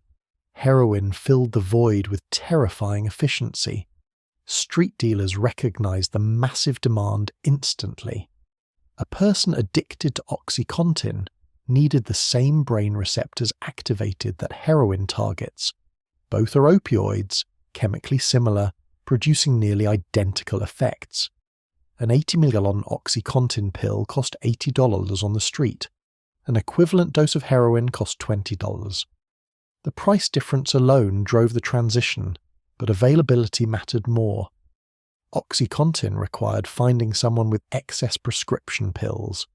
Heroin just required a phone call to dealers who operated in every city, and increasingly in rural areas that had never seen significant heroin trafficking before. The demographics shifted visibly. Heroin had traditionally been an urban drug associated with marginalized populations. Now suburban mothers, small-town mechanics, and college students were injecting it in bathroom stalls and bedroom closets. A 28-year-old dental hygienist from Columbus, Ohio, started with OxyContin after wisdom tooth extraction, transitioned to buying pills illegally when her prescription ended, then switched to heroin when pill prices became unaffordable. Within a year of that first dental prescription, she was injecting heroin 3 times daily. Her story wasn't exceptional. It was the standard trajectory for hundreds of thousands of people. Overdose statistics exploded. In 2010, opioid-related deaths reached 21,000 annually. By 2014, that number hit 28,000. The increase couldn't be attributed to OxyContin alone anymore. Heroin was driving the acceleration. Emergency rooms saw patients arriving in respiratory arrest, their lips blue, their pupils pinpoint. Paramedics administered naloxone, the opioid antagonist that reverses overdoses instantly, and watched people jolt back to consciousness. Many of these overdose victims had never used heroin before 2010. They'd started with legal prescriptions from trusted doctors, then migrated to street drugs when the legal pipeline closed. The medical system had created their addiction, then abandoned them to the black market. Mexican drug cartels recognized the opportunity and industrialized production. The Sinaloa cartel and Jalisco New Generation cartel ramped up heroin manufacturing, improving purity and reducing prices to undercut competitors. Trafficking routes that had previously moved cocaine and marijuana now carried heroin in unprecedented quantities.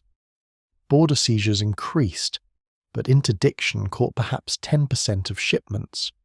The economic logic was irresistible.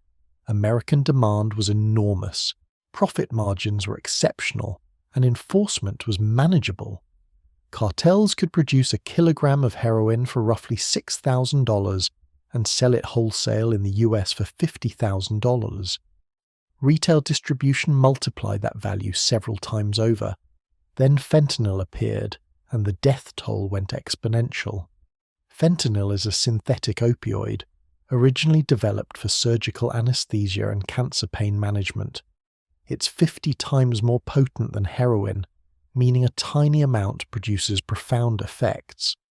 Chinese chemical manufacturers began producing fentanyl and its analogues for export, often disguising shipments as legitimate industrial chemicals. Mexican cartels purchased fentanyl precursors, synthesized the drug in clandestine laboratories, and began cutting their heroin supplies with it to increase potency and reduce costs. The problem was dosing. Fentanyl's potency made it incredibly dangerous to measure. A dose of 2 milligrams, an amount smaller than a few grains of salt, could kill an adult. Users had no way to know what they were getting. The first wave of fentanyl deaths hit the East Coast in 2013 and 2014. Medical examiners performing autopsies on suspected heroin overdoses discovered fentanyl in toxicology screens. Many victims had no idea they'd consumed fentanyl. They thought they were using heroin. The inconsistency was lethal. A user might buy heroin from their regular dealer and consume their normal dose, unaware this batch was cut with fentanyl. The dose they'd taken safely dozens of times before would suddenly stop their breathing within minutes. Even experienced users with high opioid tolerance were dying because fentanyl's potency exceeded their expectations. Law enforcement seized counterfeit pills that looked identical to pharmaceutical medications but contained fentanyl pressed by illegal manufacturers. These fake OxyContin, Xanax, and Percocet pills were indistinguishable from legitimate versions without laboratory testing. A teenager buying what they thought was a prescription painkiller might actually be consuming a fentanyl pill potent enough to cause immediate overdose. The counterfeit pill market exploded because profit margins were enormous. Fentanyl was cheap to synthesize, and pills could be sold at pharmaceutical prices. A fentanyl pill costing pennies to produce sold for $20 to $30 on the street. Overdose deaths skyrocketed beyond comprehension. In 2015, opioid-related deaths exceeded 33,000. In 2016, they hit 42,000. By 2017, over 47,000 Americans died from opioid overdoses, more than the number killed in car accidents, more than gun homicides and suicides combined. To put that in perspective, the entire Vietnam War killed 58,000 Americans over 19 years. Opioids were killing that many every 14 months, and the trajectory was still accelerating. Geographic patterns revealed how prescription opioid addiction fed into heroin and fentanyl deaths. Counties with the highest OxyContin prescription rates in 2005 showed the highest heroin death rates in 2015.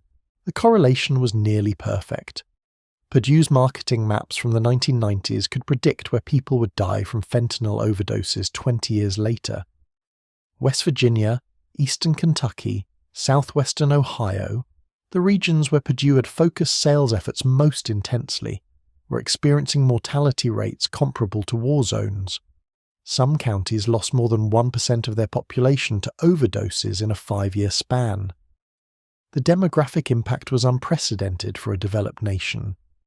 Overdose became the leading cause of death for Americans under age 50, surpassing car accidents, cancer, and heart disease for that age group. Life expectancy in the United States, which had increased steadily for decades, began declining for the first time since the 1918 flu pandemic. Economists coined the term deaths of despair to describe the combination of drug overdoses, alcohol-related liver disease, and suicides that were driving the decline. America was experiencing a public health catastrophe visible in national mortality statistics. Communities hollowed out. In some Appalachian towns, entire cohorts of young adults disappeared, dead, incarcerated, or addicted. Schools in rural Ohio had classes where 30% of students were living with grandparents or in foster care because parents had died or lost custody due to addiction. The foster care system in West Virginia grew by 80% between 2010 and 2016, overwhelmed by children removed from homes where parents were using opioids. Some counties ran out of foster families, placing children in emergency shelters or with relatives who were themselves struggling. Emergency medical services faced collapse. Rural fire departments and EMS units responded to multiple overdose calls daily, administering naloxone that saved lives temporarily but didn't address underlying addiction. The same individuals overdosed repeatedly. A paramedic crew might revive the same person 3 times in 2 months. The emotional toll on first responders was crushing. They watched people die despite intervention, or watched people recover only to overdose again weeks later. Some communities' entire naloxone budgets were depleted, forcing difficult decisions about which calls received priority. Treatment capacity was catastrophically insufficient. Someone recognizing they needed help for opioid addiction faced wait times of weeks or months for publicly funded programs. Private treatment facilities charged $20,000 to $50,000 for 30-day residential programs, far beyond what most addicted individuals could afford.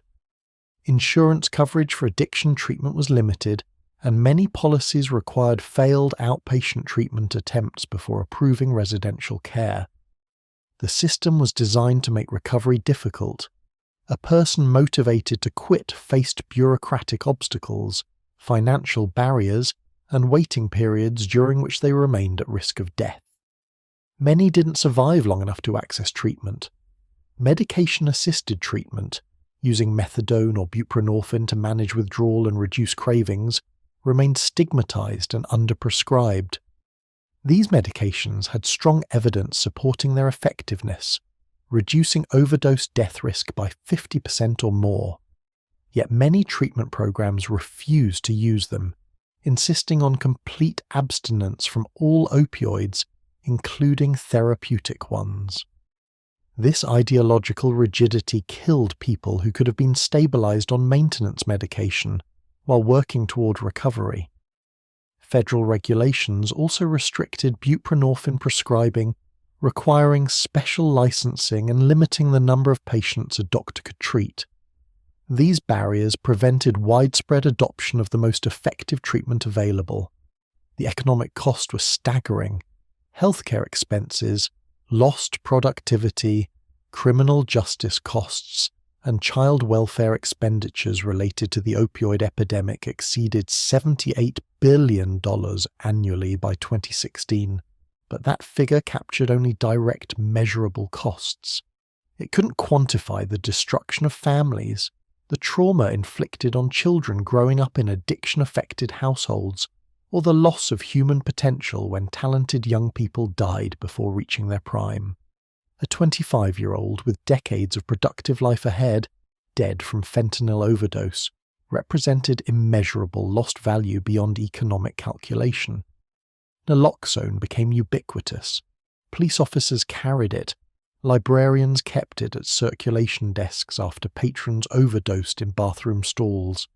Schools trained teachers to recognize overdose symptoms and administer the antidote. Pharmacies in many states began providing naloxone without prescription. This widespread availability saved thousands of lives.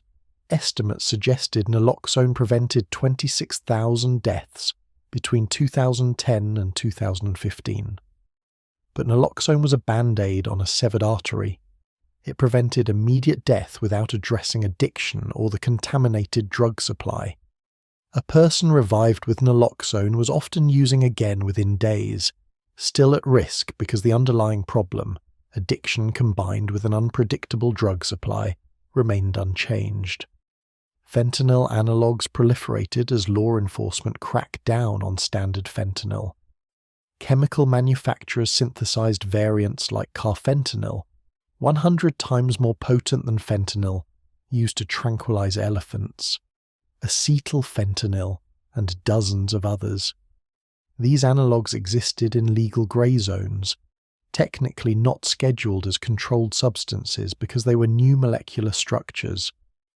By the time DEA added one analogue to the controlled substances list, manufacturers had created 3 new variants. The cat-and-mouse game was unwinnable. Each new analogue was potentially more dangerous than the last, and users had absolutely no way to identify what they were consuming. The trajectory from OxyContin prescription to fentanyl death became a well-documented path. Researchers interviewed overdose survivors and families of victims, reconstructing the progression: legitimate prescription for pain, tolerance and dependence, prescription ends or becomes unavailable, purchase pills illegally, financial pressure drives switch to heroin, fentanyl-contaminated heroin causes overdose. This sequence played out thousands of times. A person could traverse it in months or years, but the endpoints were consistent: prison, long-term addiction, or death. Recovery was possible but statistically unlikely given treatment access barriers. Most people starting on OxyContin in 2003 were dead, incarcerated, or still addicted by 2017. Public awareness finally reached critical mass, but years too late. The epidemic had been raging for over a decade in rural communities before mainstream media, and politicians acknowledged it as a national crisis. Part of the delay reflected whose lives were affected first: white, working-class, rural populations who lacked political power and media visibility. When similar devastation had occurred in black urban communities during the crack epidemic of the 1980s, the response had been criminalization and mass incarceration. When white communities faced opioid addiction, the response emphasized treatment and compassion. The double standard was obvious and infuriating, but at least treatment-focused approaches were more humane and effective than criminalization. Still, the response came far too late for the 500,000 people already dead. The lawsuits began as a trickle in the early 2000s, grew to a steady stream by 2010, and became a flood after 2015. Counties, cities, states, Native American tribes, hospitals, insurance companies, union health funds, and families of overdose victims all filed claims against Purdue Pharma and the Sackler family. By 2019, over 2,000 separate lawsuits had been consolidated into multi-district litigation in federal court in Ohio. The legal theories varied: public nuisance, fraud, wrongful death, unjust enrichment, but the core allegation remained consistent. Purdue had knowingly created a public health catastrophe through deceptive marketing and had profited from the epidemic it engineered. The Sacklers, despite their operational control, remained largely protected behind corporate structures until investigative journalists and dogged attorneys began piercing that veil. A 2017 article in The New Yorker by Patrick Radden. Keefe changed the trajectory. Titled "The Family That Built an Empire of Pain," it traced the Sackler dynasty from Arthur Sackler's pharmaceutical advertising innovations through OxyContin's development and marketing. The article connected dots that had remained separate in public consciousness. The Sacklers weren't passive investors, but active operators who'd extracted over $4 billion from Purdue while denying responsibility for the epidemic. More importantly, Keefe revealed how the family had systematically moved money into trusts and offshore accounts, creating barriers against future legal claims. The piece was meticulously researched and devastating. It sparked public outrage that previous coverage hadn't achieved because it named names and showed faces. The Sacklers had been invisible billionaires, but now they became symbols of corporate greed causing mass death. Museums began confronting their Sackler problem. The family had donated hundreds of millions to cultural institutions over decades. The Sackler Wing at the Metropolitan Museum of Art, the Sackler Gallery at the Smithsonian, Sackler-endowed positions at Harvard and Yale. These donations had brought prestige and social respectability, while OxyContin revenue funded them. Photographer Nan Goldin, who'd survived addiction to OxyContin herself, organized protests at museums accepting Sackler money. Her activist group PAIN, Prescription Addiction Intervention Now, staged die-ins at the Met, the Guggenheim and the Louvre, with protesters lying on museum floors holding pill bottles, forcing institutions to acknowledge that Sackler philanthropy was blood money. One by one, museums capitulated. The Tate Galleries in London removed the Sackler name, the Louvre stopped using it, the Met announced it would no longer accept Sackler donations. Court filings in 2019 revealed internal documents that prosecutors in the 2007 case had never made public. Massachusetts Attorney General Maura Healey filed a complaint that included emails and memos showing the Sacklers' direct involvement in marketing decisions. Richard Sackler had written emails discussing strategies to blame patients for addiction. He'd pushed for higher doses to be prescribed. He'd celebrated sales milestones while overdose deaths mounted. Other family members had questioned marketing tactics internally, but continued extracting profits. The documents demolished the Sacklers' defense that they were merely owners who delegated operations to executives. They were hands-on managers who'd known exactly what they were doing and had done it anyway because the money was too good to stop. State attorneys general began coordinating investigations, sharing information, and legal strategies. They discovered that Purdue had continued aggressive marketing even after the 2007 guilty plea, simply modifying language while maintaining the same essential tactics. Sales representatives still targeted high-prescribing doctors. The company still funded pain advocacy groups that promoted opioid-friendly policies.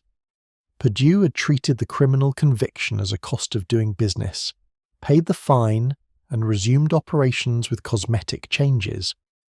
This pattern demonstrated that the 2007 settlement had failed completely as a deterrent.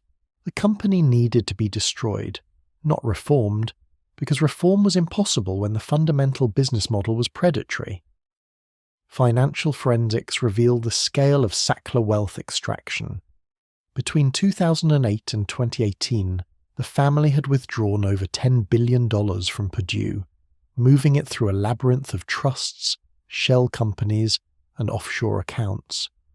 They'd used Swiss bank accounts, trusts in the Cook Islands, and holding companies in Luxembourg to obscure ownership and protect assets.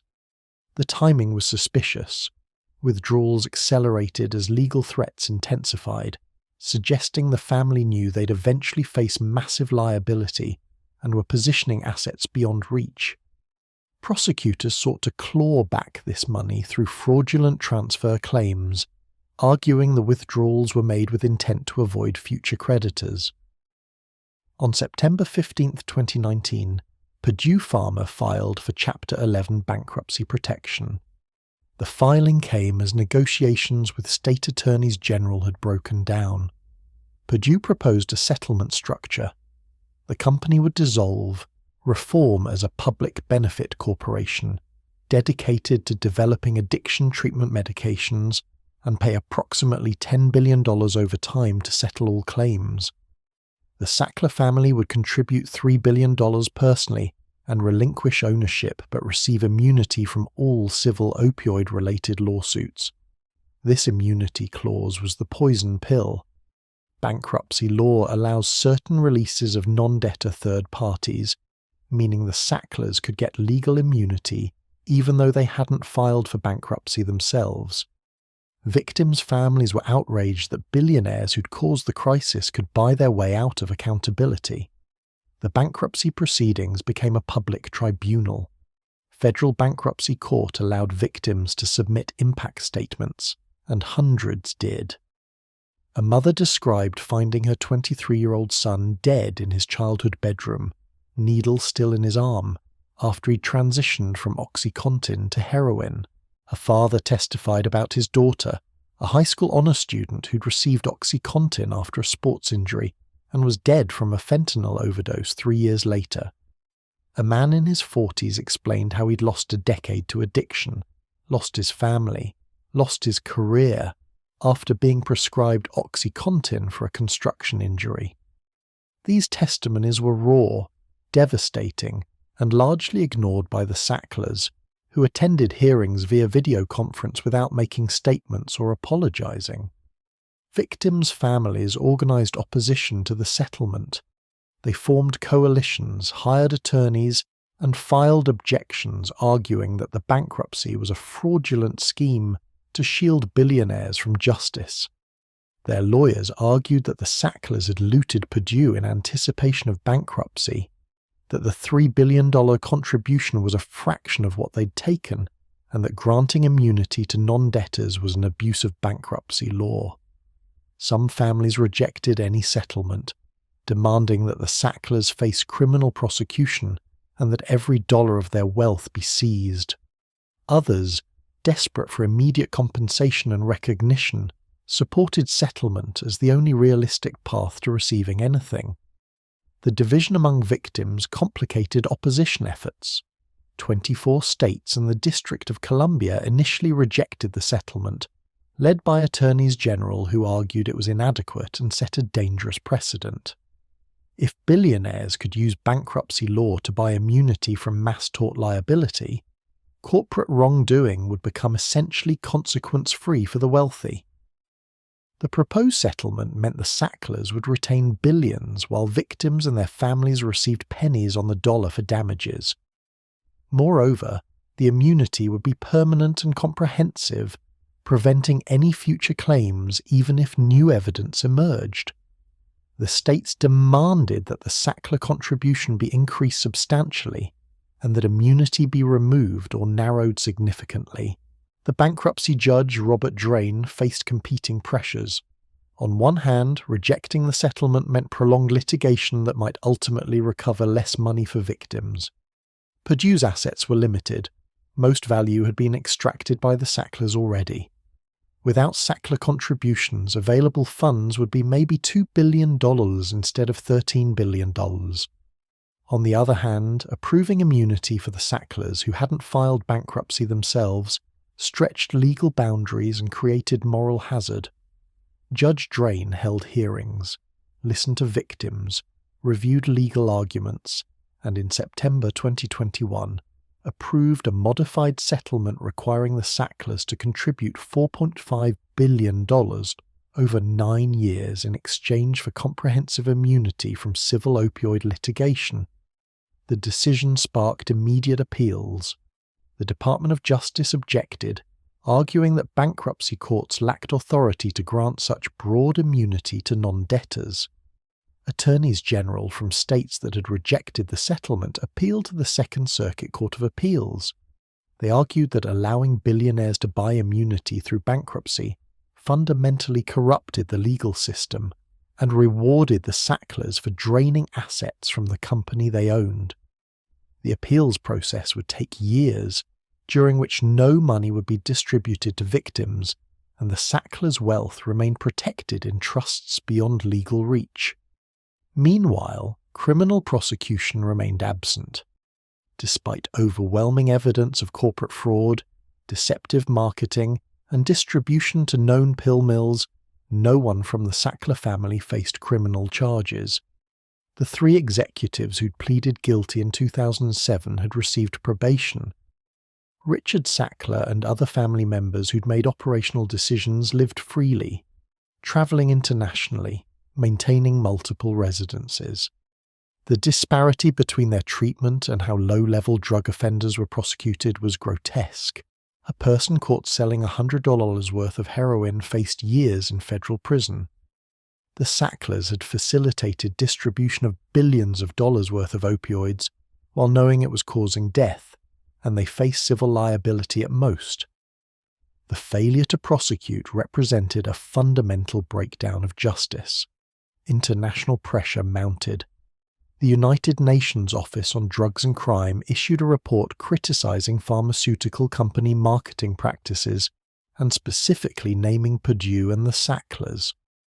The World Health Organization updated its guidance on pain management to warn against aggressive opioid prescribing.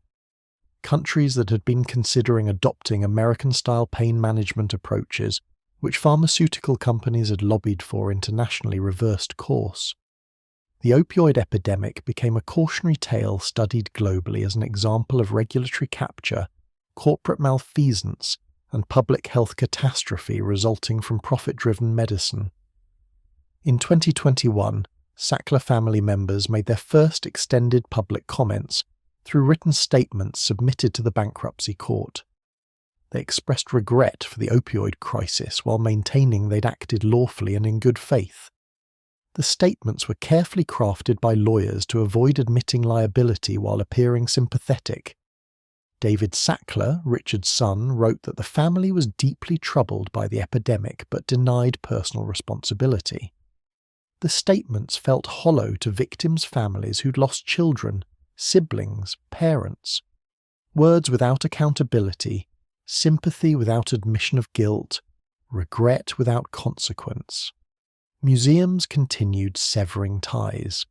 Oxford University, which had received $10 million from the Sacklers, announced it would no longer accept family donations and wouldn't rename buildings to remove the name. The Serpentine Gallery in London removed signage. Tufts University stripped the Sackler name from several buildings and programs. the cultural institutions that had once competed for Sackler money now competed to distance themselves from it fastest. The family's philanthropic legacy was being erased, their name becoming synonymous with greed and death rather than art and education. The Second Circuit Court of Appeals heard arguments on the bankruptcy settlement in May 2022. Victims packed the courtroom, some wearing shirts with photographs of dead family members. The legal arguments were technical, whether Bankruptcy Code Section 524G permitted such broad third-party releases, whether the Sacklers' contribution was sufficient consideration for immunity, whether victims had been adequately represented in negotiations. But beneath the technical discussion was a fundamental question. Can billionaires who cause mass death buy immunity through strategic use of bankruptcy law? The three-judge panel seemed skeptical of the broad immunity provisions, but concerned that rejecting the settlement would mean less compensation for victims.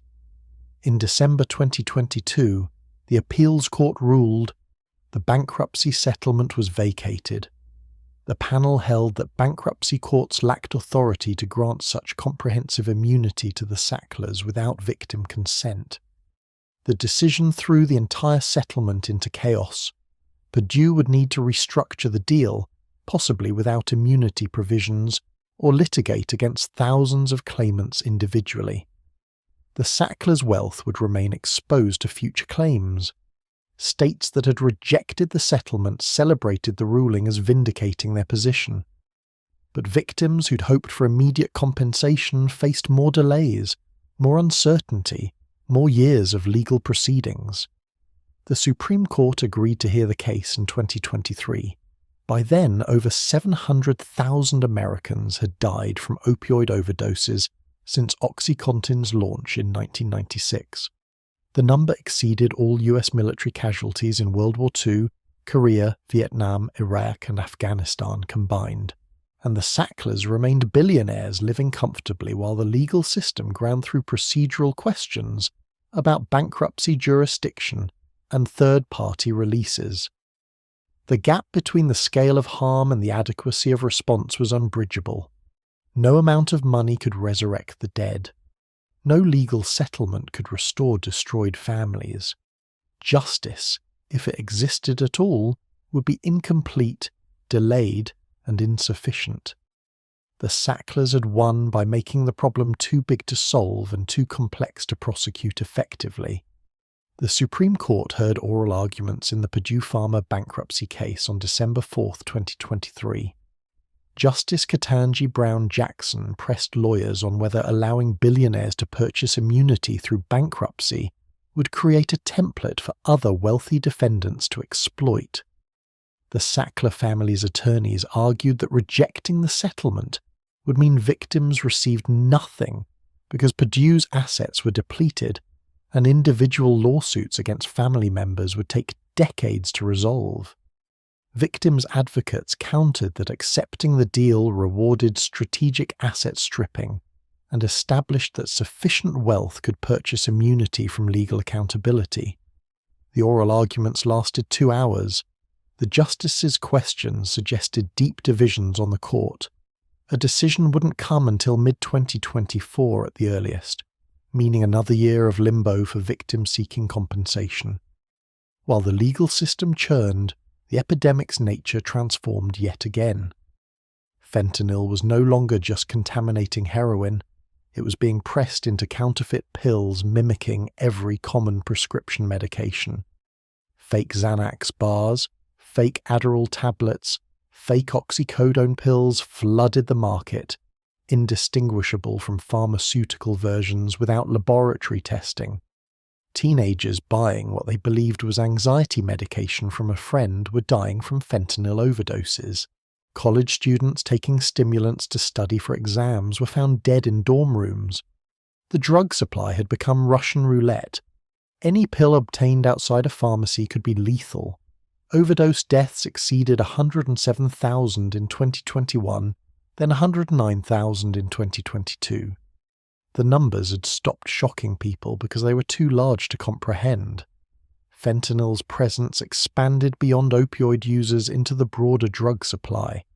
Cocaine was being cut with fentanyl, killing users who had no opioid tolerance and weren't expecting any opioid effect. Methamphetamine samples tested positive for fentanyl. Even marijuana in some markets was contaminated, though less commonly. Drug dealers weren't necessarily adding fentanyl intentionally. Cross-contamination occurred when dealers used the same scales, cutting surfaces, or packaging materials for different substances. A microscopic amount of fentanyl residue on a scale could kill someone with no opioid tolerance. The entire illegal drug market became dangerous regardless of what substance someone intended to use. Harm reduction strategies gained grudging acceptance from authorities who'd previously dismissed them. Needle exchange programs expanded despite opposition from communities that viewed them as enabling drug use. Fentanyl test strips became legal in most states after years of existing in legal grey zones as drug paraphernalia.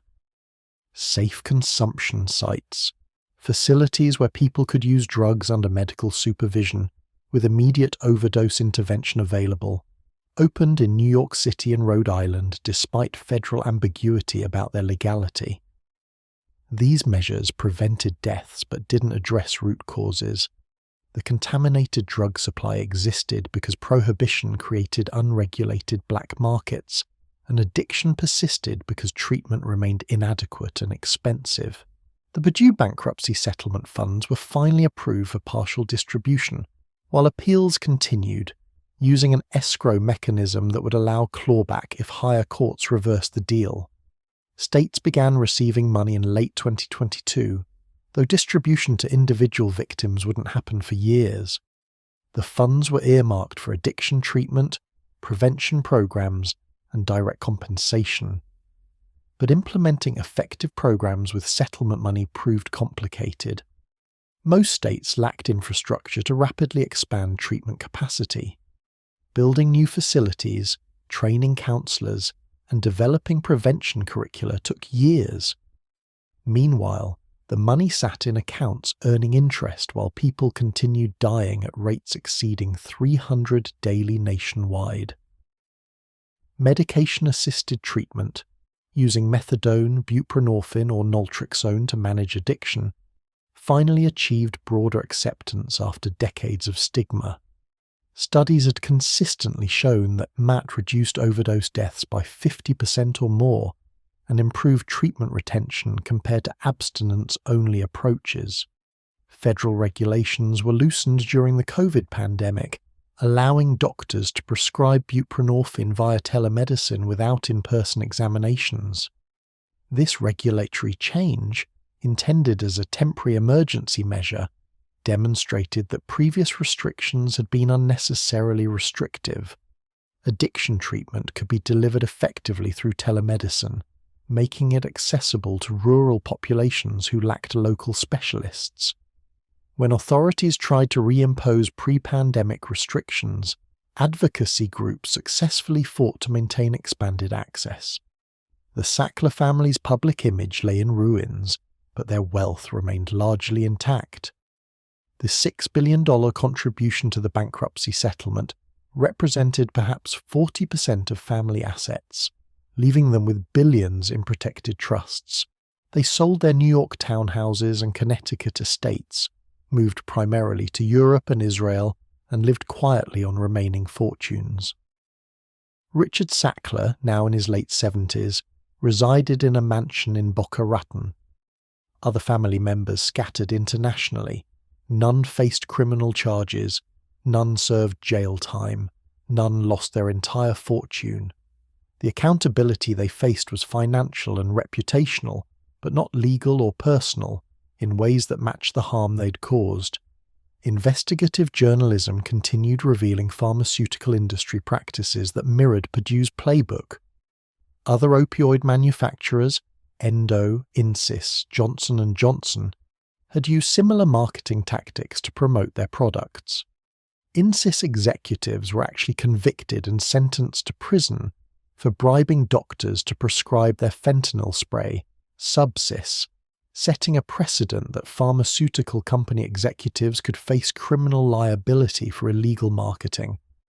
But these convictions came decades after the damage was done and affected only the most egregious cases. The broader industry had learned that deceptive marketing carried manageable risks, possible fines and settlements, but rarely criminal prosecution for executives, and almost never for wealthy owners who could hide behind corporate structures. The 2007 Purdue settlement was re-examined by investigators and journalists who obtained previously sealed documents through ongoing litigation. They revealed that federal prosecutors had originally drafted charges that would have triggered automatic exclusion from Medicare and Medicaid, essentially a corporate death penalty that would have destroyed Purdue. Company lawyers negotiated furiously to reduce charges to misbranding, a lesser offense that allowed Purdue to continue operating and billing federal healthcare programs. The prosecutors, facing pressure from Department of Justice leadership, accepted the weaker charges. This compromise allowed Purdue to continue generating billions in revenue for another decade while the epidemic worsened. The settlement that had been presented as tough accountability was actually a carefully negotiated escape that preserved the company's viability.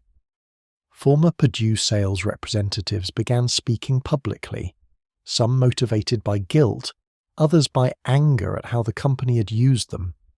They described the psychological manipulation in training sessions, where they were taught to view doctors as customers to be conquered rather than professionals to be informed. They recalled celebrating bonuses earned by increasing prescriptions in territories where overdose deaths were spiking. Several reps described breaking down emotionally when they realized their work had contributed to deaths. One former representative testified in multiple trials, explaining how the company had trained him to overcome doctors' addiction concerns by citing the fraudulent less than 1% statistic. His testimony was devastating because he described the system from inside, showing how ordinary people were recruited into a criminal enterprise and convinced they were helping patients. The medical community engaged in painful self-reflection about its role in the epidemic. Professional organizations that had promoted aggressive pain treatment, some funded by pharmaceutical companies, issued new guidelines pulling back from opioid-centric approaches. The Pain as the Fifth Vital Sign campaign was largely abandoned, as doctors recognized it had been exploited to justify inappropriate prescribing. Medical schools revised curricula to include more training on addiction, alternative pain management techniques, and pharmaceutical industry influence. Individual doctors confronted their own prescribing records, sometimes discovering they'd started dozens or hundreds of patients on paths toward addiction. Some doctors felt overwhelming guilt, others rationalized their actions as following best practices of the time. The profession's collective failure enabled the epidemic, though individual doctors were often victims of systematic manipulation by pharmaceutical companies. Long-term health consequences emerged for people who'd survived opioid addiction. Chronic liver and kidney damage from years of drug use, hepatitis C infections from needle sharing, cognitive impairment from repeated overdoses and oxygen deprivation, psychological trauma from years of addiction and the things people did while addicted. Many survivors were in their 30s and 40s, but had the organ function of people 20 years older.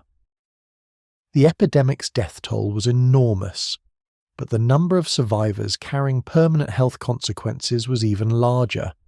Millions of Americans living with the physical and psychological aftermath of addiction that began with a doctor's prescription. The economic analysis became clearer as researchers compiled data. The opioid epidemic had cost the American economy over $1 trillion between 1999 and 2020, when accounting for healthcare costs, lost productivity, criminal justice expenses, and child welfare costs. Individual states spent billions responding to the crisis, while tax revenue from economically devastated regions declined. The economic destruction was concentrated in areas that were already struggling: former manufacturing towns, coal mining communities, rural regions with limited economic opportunities. The epidemic didn't just kill people, it destroyed the economic and social fabric of entire communities, creating cascading effects that would persist for generations. Research into addiction neuroscience advanced significantly, driven partly by the epidemic scale. Scientists mapped how opioids hijack reward pathways in unprecedented detail. Brain imaging showed physical changes in addiction.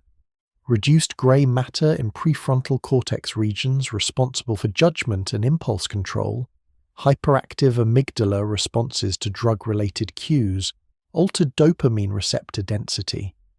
These findings confirmed that addiction was a disease involving measurable brain changes, not a moral failing. Yet this scientific understanding had limited impact on public perception or policy. Stigma around addiction remained intense, and funding for addiction research remained a fraction of funding for diseases affecting fewer people. The Purdue bankruptcy estate began liquidating assets. The company's headquarters in Connecticut, its research facilities, its patents, everything was sold to fund the settlement. Some patents went to generic drug manufacturers. The OxyContin brand name was essentially valueless now, so contaminated by association with death that no company wanted it. The physical infrastructure of the company that had killed hundreds of thousands was parceled out and absorbed into the pharmaceutical industry's machinery. Purdue Pharma ceased to exist as an operating entity, but the people who'd run it and profited from it remained comfortable and free. Comparing the opioid epidemic to previous drug crises revealed disturbing patterns. The crack epidemic of the 1980s and 1990s, which primarily affected black urban communities, had been met with mass incarceration, mandatory minimum sentences, and militarized policing. Users were treated as criminals deserving punishment. The opioid epidemic, affecting primarily white rural and suburban populations, generated calls for treatment, compassion, and public health interventions. Both approaches had merit. Treatment is more effective than incarceration for addiction, but the racial disparity in responses was undeniable and morally indefensible. The people who demanded harsh punishment for crack users were now demanding sympathy for opioid users, revealing that drug policy had always been about race more than pharmacology. By 2024, the total death toll from opioid overdoses since 1999 exceeded 700,000 Americans. To contextualize, that's more than the entire population of Wyoming, more than died in the Civil War, more than died in all 20th century wars combined. The numbers were so large they lost meaning. Each death was an individual tragedy, but collectively they became a statistic that people couldn't process emotionally. Behind each number was a person, someone's child, parent, sibling, friend, someone who'd had dreams and potential, someone whose death left a permanent hole in their family and community. The Supreme Court issued its decision on the Purdue bankruptcy settlement in June 2024. In a 5-4 ruling, the court rejected the settlement, holding that bankruptcy courts lacked authority to grant such broad immunity to non-debtors without victim consent. Justice Neil Gorsuch wrote the majority opinion emphasizing that bankruptcy law protects debtors seeking a fresh start, not wealthy non-debtors seeking to avoid liability. The decision was celebrated by attorneys general who'd opposed the settlement and by victims' families who demanded fuller accountability. But it meant the entire settlement structure collapsed, requiring renegotiation and potentially years more litigation. The Sacklers would face continued civil liability, but whether victims would ultimately receive more or less compensation remained uncertain. The ruling created immediate chaos. Purdue had already distributed some settlement funds to states based on the bankruptcy plan. Those distributions would need to be reconciled with whatever new settlement emerged. Individual lawsuits against Sackler family members could now proceed, but those cases would take years to litigate and could result in less total compensation than the settlement would have provided. Victims faced a choice: accept potentially less money sooner through a new settlement, or pursue maximum accountability through litigation that might take a decade to resolve and might ultimately recover less because legal fees would consume much of any judgment. The Sacklers released a statement expressing disappointment with the ruling and reiterating their willingness to contribute billions toward resolving the litigation. The statement carefully avoided admitting wrongdoing while suggesting the decision harmed victims who needed immediate help. Victims' advocates called it cynical manipulation. The Sacklers were framing their immunity demand as necessary to help victims when it was actually about protecting their remaining fortune. The family's legal strategy remained unchanged: use their wealth to fund elite lawyers who would delay, complicate, and ultimately negotiate a resolution that preserved most of their assets. OxyContin was still prescribed in 2024, though in dramatically lower quantities than its peak. Purdue no longer existed, but generic versions of extended-release oxycodone remained available. Some doctors still prescribed it for severe pain, particularly in cancer patients. The medical debate continued about appropriate opioid use. Pain patients who genuinely benefited from opioids sometimes struggled to access them due to post-epidemic restrictions, creating genuine suffering. Finding the balance between preventing addiction and treating pain appropriately remained complicated. The pendulum had swung from overprescribing to potential underprescribing in some cases, though overall prescribing levels remained far above pre-OxyContin rates. The lessons were clear but largely unimplemented. Corporate structure shouldn't shield executives and owners from liability for criminal conduct. Pharmaceutical marketing should face stricter regulation and enforcement. The FDA needs more resources and authority to monitor drugs post-approval. Treatment must be accessible and affordable. Harm reduction saves lives. Addiction is a disease requiring medical treatment, not moral condemnation. Yet translating these lessons into policy required political will that remained elusive. Industries lobbied against regulations. Politicians feared being portrayed as soft on drugs. Stigma persisted despite scientific evidence. The same structural failures that enabled the OxyContin epidemic remained largely in place, ready to enable the next pharmaceutical disaster. What one safe painkiller killed became impossible to quantify precisely because OxyContin didn't kill people alone. It catalyzed an epidemic that cascaded through heroin and fentanyl, killing people who'd never taken OxyContin, but whose addiction trajectory began with different prescription opioids in an environment that Purdue's marketing had transformed. The direct death toll from OxyContin might be 50,000 or 100,000.